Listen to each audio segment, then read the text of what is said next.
ਸਤਿ ਸ਼੍ਰੀ ਅਕਾਲ। ਤੁਸੀਂ ਜੁੜੇ ਹੋਏ ਹੋ ਪੰਜਾਬੀ ਰੇਡੀਓ USA ਦੇ ਨਾਲ ਤੇ ਮੈਂ ਹਾਂ ਪ੍ਰਵੀਨ ਸ਼ਰਮਾ ਲੈ ਕੇ ਹਾਜ਼ਰ ਹਾਂ ਪ੍ਰੋਗਰਾਮ ਖਬਰ ਤੇ ਨਜ਼ਰ ਪ੍ਰੋਗਰਾਮ ਦੇ ਵਿੱਚ ਗੱਲਬਾਤ ਕਰਾਂਗੇ ਪੰਜਾਬ ਦੇ ਵਿੱਚ ਵਾਪਰੀਆਂ ਭਾਰਤ ਦੇ ਵਿੱਚ ਵਾਪਰੀਆਂ ਅਹਿਮ ਖਾਸ ਖਬਰਾਂ ਵੱਡੀਆਂ ਖਬਰਾਂ ਨੂੰ ਲੈ ਕੇ। ਇਹਨਾਂ ਖਬਰਾਂ ਤੇ ਜਾਣਕਾਰੀਆਂ ਸਾਂਝੀਆਂ ਕਰਨ ਲਈ ਜੁੜ ਚੁੱਕੇ ਨੇ ਗੁਰਪ੍ਰੀਤ ਸਿੰਘ ਜੀ। ਸਤਿ ਸ਼੍ਰੀ ਅਕਾਲ, ਸਵਾਗਤ ਹੈ ਜੀ। ਸਤਿ ਸ਼੍ਰੀ ਅਕਾਲ ਪ੍ਰਵੀਨ ਜੀ, ਸਾਡੇ ਸਰੋਤਿਆਂ ਨੂੰ ਵੀ ਪਿਆਰ ਭਰੀ ਸਤਿ ਸ਼੍ਰੀ ਅਕਾਲ ਹੈ ਜੀ। ਸਵਾਗਤ ਹੈ ਤੁਹਾਡਾ ਪ੍ਰੋਗਰਾਮ ਦੇ ਵਿੱਚ ਜੀ। ਪ੍ਰੋਗਰਾਮ ਦੇ ਵਿੱਚ ਅੱਗੇ ਵਧਣ ਤੋਂ ਪਹਿਲਾਂ ਦੱਸਦੇ ਚੱਲੀਏ ਕਿ ਅੱਜ ਦਾ ਇਹ ਖਬਰ ਤੇ ਨਜ਼ਰ ਪ੍ਰੋਗਰਾਮ ਸਾਲ 2023 ਦੀ 26 ਜੁਲਾਈ ਦਾ ਪ੍ਰੋਗਰਾਮ ਹੈ ਤੇ ਦਿਨ ਅੱਜ ਬੁੱਧਵਾਰ ਹੈ। ਪ੍ਰੋਗਰਾਮ ਨੂੰ ਸਪਾਂਸਰ ਕਰਦੇ ਨੇ ਖਾਲਸਾ ਇੰਸ਼ੋਰੈਂਸ ਏਜੰਸੀ ਵਾਲੇ, ਜਿਨ੍ਹਾਂ ਤੋਂ ਤੁਸੀਂ ਹਰ ਤਰੀਕੇ ਦੀ ਇੰਸ਼ੋਰੈਂਸ ਲੈ ਸਕਦੇ ਹੋ। ਇੰਸ਼ੋਰੈਂਸ ਬਾਰੇ ਪਤਾ ਕਰਨ ਦੇ ਲਈ ਇਹਨਾਂ ਦਾ ਨੰਬਰ ਹੈ 408-272-2500। ਇਹ ਪਿਛਲੇ 32 ਸਾਲਾਂ ਤੋਂ ਇੰਸ਼ੋਰੈਂਸ ਦੇ ਵਿੱਚ ਸ਼ਾਨਦਾਰ ਸੇਵਾਵਾਂ ਦੇ ਰਹੇ ਨੇ ਤੇ ਇਹਨਾਂ ਸੇਵਾਵਾਂ ਦਾ ਲਾਭ ਉਠਾਉਣ ਦੇ ਲਈ ਅਮਰੀਕਾ ਭਰ ਦੇ ਵਿੱਚ ਇੰਸ਼ੋਰੈਂਸ ਕਰਦੇ ਨੇ। ਇਹਨਾਂ ਸੇਵਾਵਾਂ ਦਾ ਲਾਭ ਉਠਾਉਣ ਦੇ ਲਈ ਅੱਜ ਹੀ ਡਾਇਲ ਕਰੋ 408-272-2500। ਟਰਕੀਅਨ ਇਮੀਗ੍ਰੇਸ਼ਨ ਲਾ ਫਰਮ ਵਾਲੇ ਜੇ ਟਰਕੀਅਨ ਅਟਾਰਨੀ ਟਰਕੀਅਨ ਦੇ ਨਾਲ ਤੁਸੀਂ USA ਇਮੀਗ੍ਰੇਸ਼ਨ ਬਾਬਤ ਕੋਈ ਵੀ ਸਲਾਹ ਕਰਨੀ, ਕੋਈ ਵੀ ਸਵਾਲ ਪੁੱਛਣਾ ਤੇ ਇਹਨਾਂ ਦਾ ਨੰਬਰ ਹੈ 415-909-0503। GK Tanota Yuba City, Baljinder Singh Nijjar Woodland, Paramjit Kaur Angi Vacaville, Harnek Singh Pawal Indian ਕੰਜ਼ੀਰ ਐਂਟਨ GN ਲਿਊ ਵਾਲੇ ਟਰੱਕ ਵਾਸ਼ ਕਰਦੇ ਨੇ, ਆਇਲ ਚੇਂਜ ਕਰਦੇ ਨੇ, ਏਅਰ ਬ੍ਰੇਕਾਂ ਦਾ ਕੰਮ ਤਸੱਲੀ ਬਖਸ਼ ਕਰਵਾ ਸਕਦੇ ਹੋ। ਨਵੇਂ ਪੁਰਾਣੇ ਟਾਇਰ ਵੀ ਇਹਨਾਂ ਤੋਂ ਮਿਲਦੇ ਨੇ। ਲੋਕੇਸ਼ਨ ਆ ਸੈਂਟਾਨੇਲਾ ਦੀ, ਨੀਮਾ ਸੋਤਾ ਦੇ ਨਾਲ ਗੱਲ ਕੀਤੀ ਜਾ ਸਕਦੀ ਹੈ 209-277-0113 ਤੇ ਬੂਟਾ ਸਿੰਘ ਰਾਣੀਪੁਰ ਫਰੈਜ਼ਨੋ ਤੋਂ। ਇਹਨਾਂ ਸਾਰੇ ਹੀ ਸਪਾਂਸਰਸ ਦਾ ਬਹੁਤ ਬਹੁਤ ਧੰਨਵਾਦ। ਤੇ ਜੇਕਰ ਤੁਸੀਂ ਵੀ ਪੰਜਾਬੀ ਰੇਡੀਓ USA ਦੇ ਇਹਨਾਂ ਪ੍ਰੋਗਰਾਮਾਂ ਨੂੰ ਸਪਾਂਸਰ ਕਰਨਾ ਚਾਹੁੰਦੇ ਹੋ ਤਾਂ ਸਟੂਡੀਓ ਦਾ ਨੰਬਰ ਹੈ 408-272-5200। ਜੀ ਸੋ ਪ੍ਰਵੀਨ ਜੀ, ਰੁਕ ਕਰਦੇ ਹਾਂ ਹੁਣ ਖਬਰਾਂ ਦਾ। ਤੇ ਸਭ ਤੋਂ ਪਹਿਲੀ ਖਬਰ ਜਿਹੜੀ ਉਹ ਸ਼੍ਰੋਮਣੀ ਕਮੇਟੀ ਦੇ ਨਾਲ ਜੁੜੀ ਹੋਈ ਹੈ, ਕਿਉਂਕਿ ਬੀਤੇ ਲੰਬੇ ਸਮੇਂ ਤੋਂ ਜਦੋਂ ਤੋਂ ਪੰਜਾਬ ਸਰਕਾਰ ਦੇ ਵੱਲੋਂ ਵਿਧਾਨ ਸਭਾ ਦਾ ਸਪੈਸ਼ਲ ਇਜਲਾਸ ਬੁਲਾ ਕੇ ਇੱਕ ਸੋਧ ਕੀਤੀ ਗਈ ਹੈ ਗੁਰਦੁਆਰਾ ਜਿਹੜਾ ਐਕਟ ਹੈ ਉਸ ਦੇ ਵਿੱਚ, ਕਿ ਜਿਹੜਾ ਗੁਰਬਾਣੀ ਪ੍ਰਸਾਰਣ ਹੈ ਉਹਦਾ ਹੱਕ ਸਾਰਿਆਂ ਨੂੰ ਹੋਣਾ ਚਾਹੀਦਾ ਹੈ। ਉਸ ਨੂੰ ਲੈ ਕੇ ਸ਼੍ਰੋਮਣੀ ਗੁਰਦੁਆਰਾ ਪ੍ਰਬੰਧਕ ਕਮੇਟੀ ਇਸ ਸਮੇਂ ਐਕਟਿਵ ਨਜ਼ਰ ਆ ਰਹੀ ਹੈ ਤੇ ਉਹਨਾਂ ਨੇ ਹੁਣ ਜਾ ਕੇ ਸਿੱਧੀ ਅਨੁਰਾਗ ਠਾਕੁਰ ਹੋਣਾ ਦੇ ਨਾਲ ਮੀਟਿੰਗ ਕੀਤੀ ਹੈ। ਸ਼੍ਰੋਮਣੀ ਕਮੇਟੀ ਦੇ ਉੱਚ ਪੱਧਰੀ ਵਫਦ ਨੇ ਸ਼੍ਰੀ ਹਰਿਮੰਦਰ ਸਾਹਿਬ ਤੋਂ ਗੁਰਬਾਣੀ ਪ੍ਰਸਾਰਣ ਦੇ ਲਈ ਆਪਣਾ ਸੈਟੇਲਾਈਟ ਚੈਨਲ ਸਥਾਪਿਤ ਕਰਨ ਲਈ ਅੱਜ ਕੇਂਦਰੀ ਸੂਚਨਾ ਤੇ ਪ੍ਰਸਾਰਣ ਮੰਤਰੀ ਅਨੁਰਾਗ ਸਿੰਘ ਠਾਕੁਰ ਦੇ ਨਾਲ ਦਿੱਲੀ ਵਿੱਚ ਮੁਲਾਕਾਤ ਕੀਤੀ ਹੈ। ਵਫਦ ਨੇ ਸੈਟੇਲਾਈਟ ਚੈਨਲ ਦੀ ਸਥਾਪਨਾ ਲਈ ਲੋੜੀਂਦੀ ਪ੍ਰਵਾਨਗੀ ਮੰਗੀ ਹੈ। ਵਫਦ ਵਿੱਚ ਸ਼੍ਰੋਮਣੀ ਕਮੇਟੀ ਦੇ ਪ੍ਰਧਾਨ ਐਡਵੋਕੇਟ ਹਰਜਿੰਦਰ ਸਿੰਘ ਧਾਮੀ, ਜਨਰਲ ਸਕੱਤਰ ਭਾਈ ਗੁਰਚਰਨ ਸਿੰਘ ਗਰੇਵਾਲ, ਮੈਂਬਰ ਰਜਿੰਦਰ ਸਿੰਘ ਮਹਿਤਾ, ਕੁਲਵੰਤ ਸਿੰਘ ਮੰਨਣ ਅਤੇ ਸਰਬਨ ਸਿੰਘ ਕੁਲਾਰ ਉਹਨਾਂ ਦੇ ਨਾਲ ਸ਼ਾਮਲ ਰਹੇ। ਇਸ ਮੌਕੇ ਕੇਂਦਰੀ ਰਾਜ ਮੰਤਰੀ ਸੋਮ ਪ੍ਰਕਾਸ਼ ਵੀ ਉਹਨਾਂ ਦੇ ਨਾਲ ਮੌਜੂਦ ਹੈ। ਧਾਮੀ ਨੇ ਕਿਹਾ ਕਿ ਉਹ ਯਤਨ ਕਰ ਰਹੇ ਨੇ ਕਿ ਆਪਣਾ ਚੈਨਲ ਸਥਾਪਿਤ ਹੋਣ ਤੇ ਦੂਰਦਰਸ਼ਨ ਦੀ ਫ੍ਰੀ ਟੂ 에ਅਰ ਡਿਸ਼ ਜਿਹੜੀ ਹੁੰਦੀ ਹੈ ਉਸ ਤੇ ਵੀ ਵੱਧ ਤੋਂ ਵੱਧ ਸੰਗਤਾਂ ਤੱਕ ਗੁਰਬਾਣੀ ਕੀਰਤਨ ਪਹੁੰਚ ਸਕੇ। ਇਸ ਭਾਵਨਾ ਨੂੰ ਕੇਂਦਰੀ ਮੰਤਰੀ ਨਾਲ ਸਾਂਝਾ ਕੀਤਾ ਗਿਆ ਹੈ ਤੇ ਉਹਨਾਂ ਦਾ ਕਹਿਣਾ ਹੈ ਕਿ ਉਹਨਾਂ ਨੇ ਬਿਲਕੁਲ ਸੰਜੀਦਾ ਤਰੀਕੇ ਦੇ ਨਾਲ ਇਸ ਤੇ ਗੌਰ ਕਰਦਿਆਂ ਹੋਇਆਂ ਜਲਦੀ ਹੀ ਸਾਰਾ ਕੰਮ ਹੱਲ ਕਰ ਦੇਣ ਦੀ ਜਿਹੜਾ ਭਰੋਸਾ ਦਵਾਇਆ ਹੈ। ਜੀ ਅਗਲੀ ਖਬਰ ਦੇ ਵੱਲ ਵਧੀਏ ਤੇ ਅਗਲੀ ਖਬਰ ਮਨੋਰੰਜਨ ਜਗਤ ਤੋਂ ਆ ਰਹੀ ਹੈ। ਬੜੀ ਸੋਗਮਈ ਖਬਰ ਹੈ। ਸ਼੍ਰੋਮਣੀ ਪੰਜਾਬੀ ਲੋਕ ਗਾਇਕ ਸੁਰਿੰਦਰ ਸ਼ਿੰਦਾ ਸਾਡੇ ਵਿੱਚ ਨਹੀਂ ਰਹੇ। ਉਹ ਇਸ ਫਾਨੀ ਸੰਸਾਰ ਨੂੰ ਅਲਵਿਦਾ ਕਹਿ ਗਏ ਨੇ। ਲੁਧਿਆਣਾ ਦੇ ਵਿੱਚ ਉਹਨਾਂ ਦਾ ਦੇਹਾਂਤ ਹੋਇਆ। 64 ਸਾਲ ਦੀ ਉਮਰ ਦੇ ਵਿੱਚ ਉਹਨਾਂ ਨੇ ਆਖਰੀ ਸਾਹ ਲਏ ਨੇ। ਲੁਧਿਆਣਾ ਦੇ DMC ਹਸਪਤਾਲ ਦੇ ਵਿੱਚ ਉਹਨਾਂ ਦਾ ਇਲਾਜ ਚੱਲ ਰਿਹਾ ਸੀ। ਕੁਝ ਦਿਨ ਪਹਿਲਾਂ ਉਹਨਾਂ ਦੀ ਫੂਡ ਪਾਈਪ ਦਾ ਹਸਪਤਾਲ ਦੇ ਵਿੱਚ ਆਪਰੇਸ਼ਨ ਹੋਇਆ ਸੀ, ਜਿਸ ਤੋਂ ਬਾਅਦ ਸਰੀਰ ਦੇ ਵਿੱਚ ਇਨਫੈਕਸ਼ਨ ਵੱਧ ਗਈ ਸੀ। ਸ਼ਿੰਦਾ ਕਈ ਦਿਨਾਂ ਤੱਕ ਦੀਪ ਹਸਪਤਾਲ ਦੇ ਵਿੱਚ ਵੈਂਟੀਲੇਟਰ ਤੇ ਵੀ ਰਹੇ। ਇਸ ਤੋਂ ਬਾਅਦ ਜਦੋਂ ਹਾਲਤ ਵਿਗੜ ਗਈ ਤੇ ਫਿਰ ਉਹਨਾਂ ਨੂੰ DMC ਹਸਪਤਾਲ ਜਿਹੜਾ ਉਹ ਭੇਜ ਦਿੱਤਾ ਗਿਆ ਸੀ। ਉਹਨਾਂ ਦੇ ਪਰਿਵਾਰ ਦੇ ਵਿੱਚ ਪੁੱਤਰ ਮਨਿੰਦਰ ਸ਼ਿੰਦਾ, ਇਸੇ ਦੌਰਾਨ ਪੰਜਾਬ ਦੇ ਮੁੱਖ ਮੰਤਰੀ ਭਗਵੰਤ ਮਾਨ ਤੇ ਹੋਰ ਸਿਆਸੀ ਤੇ ਸਮਾਜਿਕ ਜਥੇਬੰਦੀਆਂ ਦੇ ਨਾਲ ਸੰਗੀਤ ਖੇਤਰ ਦੇ ਨਾਲ ਜੁੜੀਆਂ ਹਸਤੀਆਂ ਨੇ ਸੁਰਿੰਦਰ ਸ਼ਿੰਦਾ ਦੀ ਇਸ ਮੌਤ ਤੇ ਡੂੰਘੇ ਦੁੱਖ ਦਾ ਪ੍ਰਗਟਾਵਾ ਕੀਤਾ। ਸੋ ਅਗਲੀ ਖਬਰ ਜਿਹੜੀ ਹੈ ਉਹ ਮਸ਼ਹੂਰ ਤੇ ਮਰਹੂਮ ਗਾਇਕ ਸਿੱਧੂ ਮੂਸੇਵਾਲਾ ਦੇ ਕਤਲ ਦੇ ਨਾਲ ਸੰਬੰਧਿਤ ਹੈ। ਇਸ ਕਤਲ ਦੇ ਵਿੱਚ ਸ਼ਾਮਲ ਮੰਨੇ ਜਾਂਦੇ ਇੱਕ ਹੋਰ ਵੱਡੇ ਮੁਲਜ਼ਮ ਨੂੰ ਵਿਦੇਸ਼ ਤੋਂ ਫੜਿਆ ਗਿਆ ਹੈ। ਵਿਦੇਸ਼ ਤੋਂ ਜਿਹੜੀ ਗ੍ਰਿਫਤਾਰੀ ਹੋਈ ਹੈ ਉਸ ਵਿਅਕਤੀ ਦਾ ਨਾਮ ਵਿਕਰਮ ਬਰਾੜ ਦੱਸਿਆ ਜਾ ਰਿਹਾ ਹੈ। ਇਸ ਮੁਲਜ਼ਮ ਨੂੰ UAE ਤੋਂ ਫੜਿਆ ਗਿਆ ਹੈ, ਜਿਸ ਨੂੰ NIA ਨੇ ਰਿਪੋਰਟ ਕਰਵਾ ਲਿਆ ਹੈ ਤੇ ਹੁਣ ਉਸ ਦੀ ਗ੍ਰਿਫਤਾਰੀ ਭਾਰਤ ਦੇ ਵਿੱਚ ਪਾ ਦਿੱਤੀ ਗਈ ਹੈ। ਵਿਕਰਮ ਬਰਾੜ ਗੈਂਗਸਟਰ ਲਾਰੈਂਸ ਬਿਸ਼ਨੋਈ ਦਾ ਕਾਫੀ ਕਰੀਬੀ ਮੰਨਿਆ ਜਾਂਦਾ ਹੈ। ਵਿਦੇਸ਼ ਵਿੱਚ ਬੈਠ ਕੇ ਉਹ ਆਪਣੀਆਂ ਗਤੀਵਿਧੀਆਂ ਨੂੰ ਚਲਾ ਰਿਹਾ ਸੀ ਤੇ ਜੁਲਾਈ ਵਿੱਚ ਹੀ ਵਿਕਰਮਜੀਤ ਸਿੰਘ ਬਰਾੜ ਦੇ ਖਿਲਾਫ ਰੈੱਡ ਕਾਰਨਰ ਨੋਟਿਸ ਜਾਰੀ ਕਰ ਦਿੱਤਾ ਗਿਆ ਸੀ। ਉਸਨੇ ਸਲਮਾਨ ਖਾਨ ਦੇ ਪਿਤਾ ਨੂੰ ਸਿੱਧੂ ਮੂਸੇਵਾਲਾ ਦੀ ਮੌਤ ਤੋਂ ਬਾਅਦ ਧਮਕੀ ਵਾਲਾ ਪੱਤਰ ਭੇਜਿਆ ਸੀ, ਜਿਸ ਵਿੱਚ ਕਿਹਾ ਗਿਆ ਸੀ ਕਿ ਸਲਮਾਨ ਖਾਨ ਨੂੰ ਅਸੀਂ ਮਾਰ ਦੇਵਾਂਗੇ। ਵਿਕਰਮ ਦਾ ਸੰਬੰਧ ਗੋਲਡੀ ਬਰਾੜ ਤੇ ਲਾਰੈਂਸ ਬਿਸ਼ਨੋਈ ਦੇ ਨਾਲ ਹੈ। ਇਹ ਵਿਦੇਸ਼ ਦੇ ਵਿੱਚ ਬੈਠ ਕੇ ਆਪਣਾ ਸਾਰਾ ਕੰਮ ਦੇਖਦਾ ਸੀ ਤੇ ਦਿੱਲੀ ਵਿੱਚ NIA ਹੈੱਡਕੁਆਟਰ ਵਿੱਚ ਇਸ ਸਮੇਂ ਵਿਕਰਮ ਤੋਂ ਗੋਲਡੀ ਅਤੇ ਲਾਰੈਂਸ ਦੇ ਸੰਬੰਧ ਦੇ ਵਿੱਚ ਪੁੱਛਗਿੱਛ ਹੋ ਰਹੀ ਹੈ। ਇਹ ਜਾਂਚ ਕੀਤੀ ਜਾ ਰਹੀ ਹੈ ਕਿ ਆਖਿਰ ਉਹ 2020 ਦੇ ਵਿੱਚ ਕਿਵੇਂ ਭਾਰਤ ਤੋਂ ਫਰਾਰ ਹੋ ਗਿਆ। ਸਿੱਧੂ ਮੂਸੇਵਾਲਾ ਦੇ ਕੇਸ ਵਿੱਚ ਉਸਨੇ ਗੋਲਡੀ ਅਤੇ ਲਾਰੈਂਸ ਦੀ ਮਦਦ ਕਿਸ ਤਰੀਕੇ ਦੇ ਨਾਲ ਕੀਤੀ ਸੀ।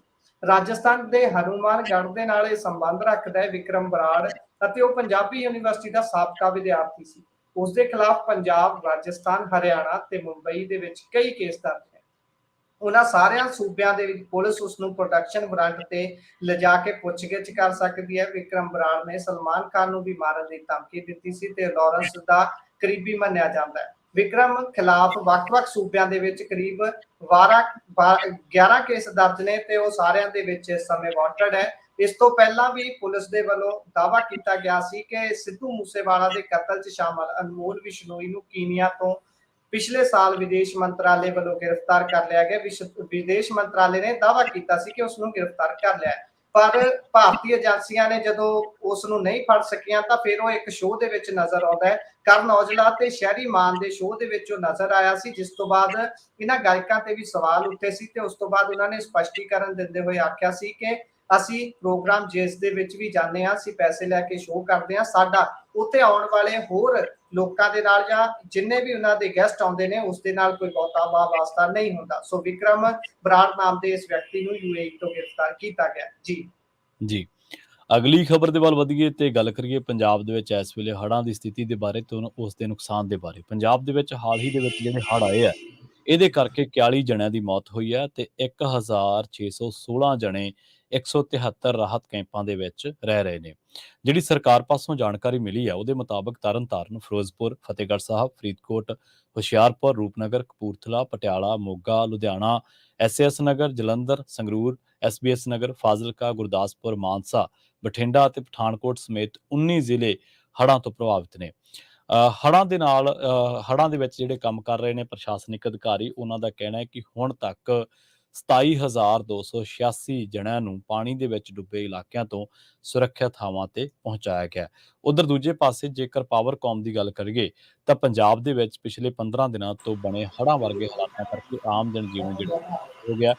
ਹੜ੍ਹਾਂ ਕਰਕੇ ਕਾਫੀ ਲੋਕ ਜਿਹੜੇ ਨੇ ਬੇਘਰ ਹੋ ਗਏ ਨੇ ਤੇ ਫਸਲਾਂ ਜਿਹੜੀਆਂ ਨੇ ਹੜ੍ਹਾਂ ਕਰਕੇ ਪਾਵਰਕੌਮ ਦਾ ਹੁਣ ਤੱਕ ਪਤਾ ਲੱਗਿਆ ਕਿ ਸਾਰਾ ਲਗਭਗ ਜਿਹੜਾ ਨੁਕਸਾਨ ਹੋ ਗਿਆ। ਕਈ ਥਾਵਾਂ ਤੇ ਖੰਭੇ ਡਿੱਗ ਗਏ ਨੇ, ਟਰਾਂਸਫਾਰਮਰ ਖਰਾਬ ਹੋ ਚੁੱਕੇ ਨੇ ਤੇ ਕਈ ਸਬ ਸਟੇਸ਼ਨਾਂ ਦੇ ਵਿੱਚ ਪਾਣੀ ਵੜ ਗਿਆ। ਅੰਦਾਜ਼ਾ ਇਹ ਹੈ ਕਿ ਰੂਪਨਗਰ, ਮੋਹਾਲੀ, ਪਟਿਆਲਾ ਅਤੇ ਸੰਗਰੂਰ ਦੇ ਵਿੱਚ ਪਾਵਰਕੌਮ ਦਾ ਬਹੁਤ ਜ਼ਿਆਦਾ ਨੁਕਸਾਨ ਹੋਇਆ। ਬਿਜਲੀ ਮੰਤਰੀ ਹਰਭਜਨ ਸਿੰਘ ETO ਨੇ ਦੱਸਿਆ ਕਿ ਹੜ੍ਹਾਂ ਕਰਕੇ ਪਾਵਰਕੌਮ ਨੂੰ 11 KV ਦੇ ਬੁਨਿਆਦੀ ਢਾਂਚੇ ਨੂੰ 9 ਕਰੋੜ ਰੁਪਏ ਦਾ, ਪਾਵਰਕੌਮ ਦਫ਼ਤਰ ਦੇ ਬੁਨਿਆਦੀ ਢਾਂਚੇ, ਸਾਜ਼ੋ ਸਮਾਨ ਤੇ ਰਿਕਾਰਡ ਨੂੰ ਲਗਭਗ 1.5 ਕਰੋੜ ਰੁਪਏ ਦਾ ਅਤੇ 66 KV ਸਬ ਸਟੇਸ਼ਨਾਂ ਨੂੰ ਕਰੀਬ 5.5 ਕਰੋੜ ਰੁਪਏ ਦਾ ਨੁਕਸਾਨ ਪਹੁੰਚਿਆ। ਉਹਨਾਂ ਕਿਹਾ ਕਿ 66 KV ਦੇ ਤਕਰੀਬਨ 20 ਜਿਹੜੇ ਸਬ ਸਟੇਸ਼ਨ ਨੇ ਉਹ ਅਜਿਹੇ ਨੇ ਜਿਨ੍ਹਾਂ ਦੇ ਵਿੱਚ ਪਾਣੀ ਭਰ ਕੇ, ਜਿਸ ਕਰਕੇ ਬੁਨਿਆਦੀ ਢਾਂਚੇ ਨੂੰ ਕਾਫੀ ਨੁਕਸਾਨ ਪਹੁੰਚਿਆ। ਉਧਰ ਦੂਜੇ ਪਾਸੇ ਜੇਕਰ ਰੁੱਖ ਫਾਜ਼ਿਲਕਾ ਦਾ ਕਰੀਏ ਤਾਂ ਫਾਜ਼ਿਲਕਾ ਦੇ ਸਰਹੱਦੀ ਪਿੰਡਾਂ ਦੇ ਵਿੱਚ ਵਗਦੇ ਸਤਲੁਜ ਦਰਿਆ ਦੇ ਪਾਣੀ ਦਾ ਪੱਧਰ ਲਗਾਤਾਰ ਵਧਦਾ ਜਾ ਰਿਹਾ, ਜਿਸ ਤੋਂ ਬਾਅਦ ਇੱਥੇ ਰਹਿੰਦੇ ਕਈ ਕਿਸਾਨਾਂ ਦੀ ਸੈਂਕੜੇ ਏਕੜ ਫਸਲ ਤਬਾਹ ਹੋ ਚੁੱਕੀ ਹੈ। ਹੁਣ ਕਿਸਾਨਾਂ ਨੇ ਹੜ੍ਹ ਦਾ ਪਾਣੀ ਨਿਕਲ ਜਾਣ ਤੋਂ ਬਾਅਦ ਦੁਬਾਰਾ ਝੋਨਾ ਲਾਇਆ ਸੀ। ਇੱਕ ਵਾਰ ਉਹਨਾਂ ਦੀ ਝੋਨੇ ਦੀ ਫਸਲ ਹੜ੍ਹਾਂ ਕਰਕੇ ਬਰਬਾਦ ਹੋ ਗਈ ਹੈ। ਸਤਲੁਜ ਦਰਿਆ ਨੇੜਲੇ ਪਿੰਡ ਰਾਮ ਸਿੰਘ ਭੈਣੀ ਦੇ ਕਿਸਾਨ ਵੀ ਝੋਨੇ ਦੀ ਦੂਜੀ ਫਸਲ ਲਾ ਚੁੱਕੇ ਨੇ, ਪਰ ਉਹ ਵੀ ਤਬਾਹ ਹੋ ਚੁੱਕੇ ਤੇ ਇਸ ਕਰਕੇ ਨਿਰਾਸ਼ ਨੇ। ਕਿਸਾਨ ਰਾਜ ਸਿੰਘ ਨੇ ਦੱਸਿਆ ਕਿ ਉਹਨਾਂ ਨੇ ਕਰੀਬ 11 ਏਕੜ ਰਕਬੇ ਦੇ ਵਿੱਚ ਝੋਨੇ ਦੀ ਲਵਾਈ ਕੀਤੀ ਸੀ, ਜਿਸ ਤੋਂ ਬਾਅਦ ਉਸ ਦੀ ਫਸਲ ਹੜ੍ਹ ਦੇ ਨਾਲ ਬਰਬਾਦ ਹੋਈ ਹੈ। ਇਸ ਦੇ ਨਾਲ ਹੀ ਉਸ ਨੇ ਇੱਕ ਵਾਰ ਫਿਰ ਝੋਨੇ ਦੀ ਲਵਾਈ ਕਰਵਾਈ ਅਤੇ ਦੂਜੀ ਵਾਰ ਫਿਰ ਹੜ੍ਹ ਨੇ ਉਸ ਦੀ ਝੋਨੇ ਦੀ ਫਸਲ ਤਬਾਹ ਕਰ ਦਿੱਤੀ। ਇਸੇ ਤਰ੍ਹਾਂ ਜਿਹੜੇ ਇੱਕ ਹੋਰ ਕਿਸਾਨ ਨੇ ਰਣਜੀਤ ਸਿੰਘ, ਜਿਨ੍ਹਾਂ ਨੇ ਦੱਸਿਆ ਕਿ ਉਹਨਾਂ ਨੇ 15 ਏਕੜ ਜ਼ਮੀਨ ਦੇ ਵਿੱਚ ਝੋਨੇ ਦੀ ਫਸਲ ਬੀਜੀ ਸੀ। ਪਹਿਲੀ ਫਸਲ ਵੀ ਹੜ੍ਹਾਂ ਨੇ ਬਰਬਾਦ ਕੀਤੀ ਤੇ ਉਸ ਤੋਂ ਬਾਅਦ ਉਸਨੇ ਦੂਜੀ ਵਾਰ ਝੋਨਾ ਲਵਾਇਆ ਤੇ ਉਹ ਵੀ ਹੜ੍ਹਾਂ ਨੇ ਤਬਾਹ ਕਰਤੀ ਜਦੋਂ ਹੜ੍ਹ ਦਾ ਪਾਣੀ ਨਿਕਲ ਗਿਆ ਸੀ। ਕਈ ਲੋਕਾਂ ਨੂੰ ਲੱਗਦਾ ਹੋਣਾ ਕਿ ਹਜੇ ਹੜ੍ਹਾਂ ਦਾ ਪਾਣੀ ਤਾਂ ਪਿੰਡਾਂ ਦੇ ਵਿੱਚ ਖੜਾ ਤੇ ਇਹਨਾਂ ਦੇ ਖੇਤਾਂ ਦੇ ਵਿੱਚੋਂ ਕਿਵੇਂ ਨਿਕਲ ਗਿਆ, ਪਰ ਜਿਹੜੇ ਲੋਕ ਫਿਰੋਜ਼ਪੁਰ ਦੇ ਵਿੱਚ ਭੂਗੋਲਿਕ ਤੌਰ ਤੇ ਜਾਣਦੇ ਨੇ ਤਾਂ ਉਹ ਬਹੁਤਾ ਇਲਾਕਾ ਐਸਾ ਜਿਹੜਾ ਇੱਕ ਵਾਰੀ ਸਤਲੁਜ ਦੀ ਮਾਰ ਹੇਠ ਆਉਂਦਾ, ਪਰ ਜਿਵੇਂ ਪਾਕਿਸਤਾਨ ਨੂੰ ਪਾਣੀ ਛੱਡਿਆ ਜਾਂਦਾ ਤਾਂ ਉਹ ਇਲਾਕਾ ਫਿਰ ਤੋਂ ਖਾਲੀ ਹੋ ਜਾਂਦਾ। ਮਤਲਬ ਉੱਥੇ ਪਾਣੀ ਉਦੋਂ ਚੜ੍ਹਦਾ ਜਦੋਂ ਦਰਿਆ ਪਿੱਛੋਂ ਪੂਰਾ ਭਰ ਕੇ ਆਉਂਦਾ, ਜਦੋਂ ਜਲੰਧਰ ਦੇ ਇਲਾਕਿਆਂ ਦੇ ਵਿੱਚੋਂ ਸਤਲੁਜ ਦਰਿਆ ਜਿਹੜਾ ਉਹ ਜਾਂ ਡੈਮ ਦੇ ਗੇਟ ਖੋਲ੍ਹੇ ਜਾਂਦੇ ਆ, ਉਦੋਂ ਦਰਿਆ ਦੇ ਵਿੱਚ ਪੂਰਾ ਉਫਾਨ ਆਉਂਦਾ ਤੇ ਉਸ ਕਰਕੇ ਨੇੜਲੇ ਤੇੜਲੇ ਪਿੰਡਾਂ ਦੇ ਵਿੱਚ ਉਹ ਫੈਲ ਜਾਂਦਾ। ਤਾਂ ਇਹਨਾਂ ਨੇ ਕਿਹਾ ਕਿ ਸਾਡਾ 4000 ਰੁਪਏ ਪ੍ਰਤੀ ਏਕੜ ਦਾ ਖਰਚ ਆਇਆ ਸੀਗਾ ਤੇ ਇੱਕ ਵਾਰ ਫਿਰ ਜਿਹੜਾ 70-80 ਹਜ਼ਾਰ ਰੁਪਏ ਦਾ ਨੁਕਸਾਨ ਆ ਉਹ ਹੋ ਗਿਆ। ਤੇ ਹੁਣ ਉਹਨਾਂ ਨੇ ਸਰਕਾਰ ਤੋਂ ਮੰਗ ਕੀਤੀ ਹੈ ਕਿ ਝੋਨੇ ਦੇ ਨੁਕਸਾਨ ਦਾ ਘੱਟੋ ਘੱਟ ਮੁਆਵਜ਼ਾ ਜਿਹੜਾ ਉਹ 50,000 ਰੁਪਏ ਪ੍ਰਤੀ ਏਕੜ ਦਿੱਤਾ ਜਾਵੇ। ਬੇਸ਼ੱਕ ਪੰਜਾਬ ਸਰਕਾਰ ਤੇ ਪੰਜਾਬ ਦੇ ਮੁੱਖ ਮੰਤਰੀ ਮੁੱਢਲੇ ਦਿਨਾਂ ਦੇ ਵਿੱਚ ਪੂਰੇ ਸਰਗਰਮ ਨਜ਼ਰ ਆਏ, ਪਰ ਫਿਰ ਵੀ ਜਦੋਂ ਜ਼ਮੀਨ ਤੇ ਲੋਕਾਂ ਦੇ ਨਾਲ ਗੱਲਬਾਤ ਕਰਦੇ ਹਾਂ ਤਾਂ ਉਹਨਾਂ ਦਾ ਕਹਿਣਾ ਹੈ ਕਿ ਜਿਹੜੀ ਸੇਵਾ ਚੱਲ ਰਹੀ ਹੈ, ਚਾਹੇ ਉਹ ਲੋਕਾਂ ਦੇ ਮੈਡੀਕਲ ਟਰੀਟਮੈਂਟ ਦੀ ਹੋਵੇ, ਚਾਹੇ ਉਹ ਪਸ਼ੂਆਂ ਨੂੰ ਚਾਰਾ ਦੇਣ ਦੀ ਹੋਵੇ, ਚਾਹੇ ਉਹ ਭੁੱਖਿਆਂ ਨੂੰ ਲੰਗਰ ਛਕਾਉਣ ਦੀ ਹੋਵੇ, ਤੇ ਚਾਹੇ ਉਹ ਸੇਵਾ ਜਿਹੜੀ ਆ ਉਹ ਪਸ਼ੂਆਂ ਦੇ ਇਲਾਜ ਦੀ ਹੋਵੇ, ਉਹ ਸੇਵਾ ਆਮ ਲੋਕਾਂ ਵੱਲੋਂ ਕੀਤੀ ਜਾ ਰਹੀ ਹੈ। ਪ੍ਰਸ਼ਾਸਨਿਕ ਅਧਿਕਾਰੀ ਮੱਛਰਦਾਨੀ ਇੱਕ ਵੰਡ ਕੇ ਫੋਟੋਆਂ ਲਵਾ ਕੇ ਚਲੇ ਜਾਂਦੇ ਨੇ। ਹਾਂ, ਅਮਲਾ ਫਾਲਾ ਉਸ ਦਿਨ ਕਾਫੀ ਸਰਗਰਮ ਸੀ ਜਿਸ ਦਿਨ ਮੁੱਖ ਮੰਤਰੀ ਸਾਹਿਬ ਖੁਦ ਹੜ੍ਹਾਂ ਦੇ ਪਾਣੀ ਦੇ ਵਿੱਚ ਸੀ, ਪਰ ਇਹਨਾਂ ਦੀ ਸਰਕਾਰ ਦੇ ਕੁਝ ਵਿਧਾਇਕ ਤੇ ਮੰਤਰੀ ਸਿਰਫ ਹੜ੍ਹਾਂ ਦੇ ਪਾਣੀ ਦੇ ਵਿੱਚ ਖੜ ਕੇ ਤਸਵੀਰਾਂ ਲਵਾਉਣ ਜੋਗੇ ਆ। ਜੇਕਰ ਤੁਸੀਂ ਮਾਨਸਾ ਦੇ ਲੋਕਾਂ ਨਾਲ ਗੱਲ ਕਰੋਗੇ ਤਾਂ ਉੱਥੇ ਐਮਐਲਏ ਗੁਰਪ੍ਰੀਤ ਬਾਣਾਵਾਲੀ ਕਾਫੀ ਐਕਟਿਵ ਨਜ਼ਰ ਆਏ। ਇਸ ਤੋਂ ਇਲਾਵਾ ਜਿਹੜੇ ਹੋਰ 18 ਜ਼ਿਲ੍ਹਿਆਂ ਦੇ ਨਾਮ ਲਏ ਆ, ਉੱਥੇ ਕੋਈ ਸਰਕਾਰ ਦੇ ਆਲਾ ਅਧਿਕਾਰੀ ਜਾਂ ਸਰਕਾਰ ਦੇ ਮੰਤਰੀ ਨੁਮਾਇੰਦੇ ਮੁੱਢਲੇ ਦਿਨਾਂ ਨੂੰ ਛੱਡ ਕੇ ਬਾਅਦ ਦੇ ਵਿੱਚ ਨਜ਼ਰ ਨਹੀਂ ਆਏ। ਹਾਂ, ਇਹਨਾਂ ਜ਼ਰੂਰ ਕਹਿਣਾ ਬਣਦਾ ਹੈ ਕਿ ਮੀਤ ਹੇਅਰ ਜਿਹੜੇ ਕਿ ਇਹਨਾਂ ਦਰਿਆਈ ਪਾਣੀਆਂ ਦੇ ਨਾਲ ਮੰਤਰੀ ਨੇ, ਇਹਨਾਂ ਦੇ ਵਾਹ ਵਾਸਤਾ ਮਹਿਕਮਾ ਉਹਨਾਂ ਦੇ ਕੋਲੇ ਹੈ, ਉਹ ਜ਼ਰੂਰ ਇਸ ਵੇਲੇ ਡਰੇਨਾਂ ਦੀਆਂ ਜਾਂ ਨਾਲਿਆਂ ਦੀਆਂ ਜਾਂ ਟੋਆਂ ਦੀਆਂ ਸਫਾਈਆਂ ਨੂੰ ਲੈ ਕੇ ਕਾਫੀ ਸਰਗਰਮ ਨੇ, ਪਰ ਫਿਰ ਵੀ ਜੋ ਸਰਕਾਰ ਵੱਲੋਂ ਕਾਰਜ ਕੀਤੇ ਜਾ ਰਹੇ ਆ ਉਹ ਹਲੇ ਕਾਫੀ ਨੇ। ਜੀ ਜੀ, ਸੋ ਉਂਝ ਤਾਂ ਆਪਾਂ ਵੇਖੀਦਾ ਕਿ ਅਕਸਰ ਜਿਹੜੇ ਸਿਆਸੀ ਆਗੂ ਨੇ ਉਹ ਇੱਕ ਦੂਸਰੇ ਨੂੰ ਢਾਹ ਲਾਉਂਦੇ, ਇੱਕ ਦੂਸਰੇ ਤੇ ਬਿਆਨਬਾਜ਼ੀ ਕਰਦੇ ਨਜ਼ਰ ਆਉਂਦੇ ਨੇ। ਤੇ ਅੱਜ ਪਰ ਉਧਰ ਰਾਜ ਸਭਾ ਦੇ ਵਿੱਚ ਇੱਕ ਅਲੱਗ ਹੀ, ਲੋਕ ਸਭਾ ਦੇ ਵਿੱਚ ਇੱਕ ਅਲੱਗ ਹੀ ਨਜ਼ਾਰਾ ਵੇਖਣ ਨੂੰ ਮਿਲਿਆ। ਇਹ ਨਜ਼ਾਰਾ ਜਿਹੜਾ ਸੀ ਉਹ ਇਸ ਤਰ੍ਹਾਂ ਹੈ, ਇੱਕ ਵੱਖਰਾ ਨਜ਼ਾਰਾ ਜਿਹੜਾ ਦੇਖਣ ਨੂੰ ਮਿਲਿਆ ਜਦੋਂ ਸੰਸਦ ਭਵਨ ਦੇ ਬਾਹਰ ਵੱਖ-ਵੱਖ ਮੈਂਬਰ ਪਾਰਲੀਮੈਂਟਾਂ ਵੱਲੋਂ ਇਕੱਠੇ ਹੋ ਕੇ ਪ੍ਰਦਰਸ਼ਨ ਕੀਤਾ ਗਿਆ। ਇਸ ਦੇ ਵਿੱਚ ਆਮ ਆਦਮੀ ਪਾਰਟੀ ਤੋਂ ਸੁਸ਼ੀਲ ਰਿੰਕੂ ਵੀ ਮੌਜੂਦ ਸਨ ਅਤੇ ਸ਼੍ਰੋਮਣੀ ਅਕਾਲੀ ਦਲ ਅੰਮ੍ਰਿਤਸਰ ਤੋਂ ਸਿਮਰਨਜੀਤ ਮਾਨ ਵੀ ਮੌਜੂਦ ਸਨ। ਤੁਸੀਂ ਵੇਖ ਸਕਦੇ ਹੋ ਕਿ ਅੰਦਾਜ਼ਾ ਲਗਾ ਸਕਦੇ ਹੋ ਕਿ ਕਿਹੋ ਜਿਹੀ ਉਹ ਤਸਵੀਰ ਹੋਊਗੀ ਇਸ ਵਿੱਚ, ਜਿੱਥੇ ਮੋਹਰੀ ਤੌਰ ਤੇ ਸ਼੍ਰੋਮਣੀ ਅੰਮ੍ਰਿਤਸਰ ਦੇ ਲੋਕ ਸਭਾ ਮੈਂਬਰ ਗੁਰਜੀਤ ਸਿੰਘ ਔਜਲਾ ਸ਼ਾਮਲ ਸਨ। ਉੱਥੇ ਹੀ ਸ਼੍ਰੋਮਣੀ ਅਕਾਲੀ ਦਲ ਅੰਮ੍ਰਿਤਸਰ ਦੇ ਸੰਗਰੂਰ ਤੋਂ ਮੈਂਬਰ ਪਾਰਲੀਮੈਂਟ ਸਿਮਰਜੀਤ ਸਿੰਘ ਮਾਨ, ਰਾਣੀ Praneet Kaur, Muhammad Sadiq, doctor Amar Singh, Jasvir Singh Dimpa, Sushil Kumar Rinku, Manish Tiwari member parliament ਵੱਲੋਂ ਹੱਥ ਵਿੱਚ ਤਾਕਤੀਆਂ ਫੜ ਕੇ ਕੇਂਦਰ ਸਰਕਾਰ ਤੋਂ ਪੰਜਾਬ ਦੇ ਲਈ ਰਾਹਤ ਪੈਕੇਜ ਦੀ ਮੰਗ ਕੀਤੀ ਗਈ ਹੈ। ਇੱਕ ਵੀਡੀਓ ਜਾਰੀ ਕੀਤੀ ਜਾਂਦੀ ਹੈ ਗੁਰਜੀਤ ਸਿੰਘ ਔਜਲਾ ਦੇ ਵੱਲੋਂ ਤੇ ਦੱਸਦੇ ਨੇ ਕਿ ਦੇਸ਼ ਦੀ ਕਿਸੇ ਵੀ ਮੁਸੀਬਤ ਵਾਲੀ ਘੜੀ ਵਿੱਚ ਪੰਜਾਬ ਮੋਹਰੀ ਹੋ ਕੇ ਮਦਦ ਕਰਦਾ ਆਇਆ ਹੈ। ਹੁਣ ਵੇਲਾ ਹੈ ਜਦੋਂ ਕਿ ਕੇਂਦਰ ਸਰਕਾਰ ਨੂੰ ਪੰਜਾਬ ਦੀ ਮੁਸੀਬਤ ਵੇਲੇ ਮਦਦ ਕਰਨੀ ਚਾਹੀਦੀ ਹੈ, ਜਿਸ ਨੂੰ ਲੈ ਕੇ ਅੱਜ ਸਾਰੀਆਂ ਪਾਰਟੀਆਂ ਦੇ ਮੈਂਬਰ ਪਾਰਲੀਮੈਂਟਾਂ ਵੱਲੋਂ ਰਲ ਕੇ ਕੇਂਦਰ ਦੀ ਮੋਦੀ ਸਰਕਾਰ ਨੂੰ ਅਪੀਲ ਕੀਤੀ ਗਈ ਹੈ ਕਿ ਪੰਜਾਬ ਨੂੰ 20,000 ਕਰੋੜ ਰੁਪਏ ਦਾ ਪੈਕੇਜ ਦਿੱਤਾ ਜਾਵੇ, ਕਿਉਂਕਿ ਲੋਕਾਂ ਦਾ ਭਾਰੀ ਜਾਨੀ ਅਤੇ ਮਾਲੀ ਨੁਕਸਾਨ ਹੋਇਆ ਹੈ। ਉਹ ਕਹਿੰਦੇ ਨੇ ਕਿ ਹੁਣ ਤੱਕ ਵੀ ਕਈ ਇਲਾਕਿਆਂ ਵਿੱਚ 5 ਤੋਂ ਲੈ ਕੇ 10 ਫੁੱਟ ਤੱਕ ਪਾਣੀ ਖੜਾ ਹੈ ਤੇ ਉਹਨਾਂ ਦੇ ਘਰ, ਪਸ਼ੂ, ਖੇਤ, ਸੜਕਾਂ ਸਭ ਕੁਝ ਭਾਰੀ ਨੁਕਸਾਨ ਦੇ ਹੇਠਾਂ ਨੁਕਸਾਨੇ ਗਏ ਨੇ, ਜਿਸ ਲਈ ਕੇਂਦਰ ਸਰਕਾਰ ਤੁਰੰਤ 20,000 ਕਰੋੜ ਰੁਪਏ ਦਾ ਪੈਕੇਜ ਜਾਰੀ ਕਰੇ, ਜਿਸ ਨੂੰ ਲੈ ਕੇ ਅੱਜ ਸੰਸਦ ਭਵਨ ਦੇ ਬਾਹਰ ਇਹ ਰੌਚਕ ਨਜ਼ਾਰਾ ਵੇਖਣ ਨੂੰ ਮਿਲਿਆ, ਜਿਸ ਦੇ ਵਿੱਚ ਵੱਖ-ਵੱਖ ਪਾਰਟੀਆਂ ਦੇ ਨਾਲ ਸੰਬੰਧ ਰੱਖਦੇ ਜਿਹੜੇ ਆਗੂ ਨੇ ਉਹ ਇੱਕ ਹੀ ਜਗ੍ਹਾ ਤੇ ਖੜੇ ਹੋ ਕੇ ਪੰਜਾਬ ਦੇ ਹੱਕ ਦੀ ਗੱਲ ਕਰਦੇ ਨਜ਼ਰ ਆਏ ਨੇ। ਜੀ ਬਿਲਕੁਲ। ਸੋ ਅਗਲੀ ਖਬਰ ਦੇ ਵੱਲ ਵਧੀਏ ਤੇ ਜਿਹੜੇ ਹੜ੍ਹ ਨੇ ਉਹਨਾਂ ਨੇ ਇਕੱਲੀਆਂ ਫਸਲਾਂ ਨਹੀਂ ਰੋੜੀਆਂ, ਉਹਨਾਂ ਨੇ ਧੀਆਂ ਵਿਆਹੁਣ ਦੇ ਜਿਹੜੇ ਸੁਪਨੇ ਆ ਉਹ ਵੀ ਰੋੜ ਕੇ ਹੜ੍ਹ ਲੈ ਗਏ ਨੇ। ਲੋਹੀਆਂ ਬਲਾਕ ਦੀ ਜੇ ਗੱਲ ਕਰੀਏ ਤਾਂ ਇੱਥੇ ਲੋਕਾਂ ਦਾ ਵੱਡੇ ਪੱਧਰ ਤੇ ਨੁਕਸਾਨ ਹੋਇਆ, ਜਿਸ ਕਰਕੇ ਉਹਨਾਂ ਨੂੰ ਆਪਣੇ ਬੱਚਿਆਂ ਦੇ ਵਿਆਹਾਂ ਦੀ ਜਿਹੜੀ ਚਿੰਤਾ ਉਹ ਸਤਾਉਣ ਲੱਗ ਪਈ ਹੈ। ਪਿੰਡ ਮੁੰਡੀ ਚੋਲੀਆਂ ਦੇ ਸ਼ਿੰਗਾਰਾ ਸਿੰਘ ਨੇ, ਜਿਨ੍ਹਾਂ ਦੀ ਉਮਰ 50 ਸਾਲ ਹੈ, ਤੇ ਉਹਨਾਂ ਨੂੰ ਆਪਣੇ ਧੀਆਂ ਦੇ ਵਿਆਹ ਦੀ ਚਿੰਤਾ ਦੇ ਵਿੱਚ ਹੁਣ ਰਾਤ ਦੀ ਨੀਂਦ ਜਿਹੜੀ ਉਹਨਾਂ ਦੀ ਉਹ ਉੱਡ ਚੁੱਕੀ ਹੈ। ਉਹ ਕਹਿੰਦੇ ਕਿ ਮੈਂ ਆਪਣੇ ਬੱਚਿਆਂ ਦੇ ਵਿਆਹ ਵਾਸਤੇ ਪੈਸੇ ਜੋੜ ਰਿਹਾ ਸੀ, ਪਰ ਹੜ੍ਹ ਕਰਕੇ ਫਸਲਾਂ ਦੇ ਹੋਏ ਨੁਕਸਾਨ ਨੇ ਸਭ ਕੁਝ ਤਬਾਹ ਕਰ ਦਿੱਤਾ। ਉਹ ਕਹਿੰਦੇ ਕਿ ਬੇਸ਼ੱਕ ਬਾਕੀਆਂ ਲਈ ਤਾਂ ਪਾਣੀ ਆਇਆ ਤੇ ਪਾਣੀ ਗਿਆ, ਪਰ ਸਾਡਾ ਤਾਂ ਪਾਣੀ ਸਭ ਕੁਝ ਰੋੜ ਕੇ ਲੈ ਗਿਆ। ਪਿੰਡ ਲੋਹੀਆਂ ਦੇ ਕੁਝ ਵਿਅਕਤੀਆਂ ਨੇ ਆਖਿਆ ਕਿ ਉਹਨਾਂ ਆਪਣੇ ਧੀਆਂ ਦੇ ਵਿਆਹ ਕਰਨੇ ਸਨ, ਪਰ ਹੜ੍ਹਾਂ ਨੇ ਉਹਨਾਂ ਦਾ ਸਭ ਕੁਝ ਤਬਾਹ ਕਰ ਦਿੱਤਾ, ਜਿਸ ਕਰਕੇ ਉਹਨਾਂ ਕੋਲੇ ਵਿਆਹ 'ਚ ਦੇਣ ਜੋਗਾ ਹੁਣ ਕੁਝ ਵੀ ਜਿਹੜਾ ਉਹ ਨਹੀਂ ਬਚਿਆ।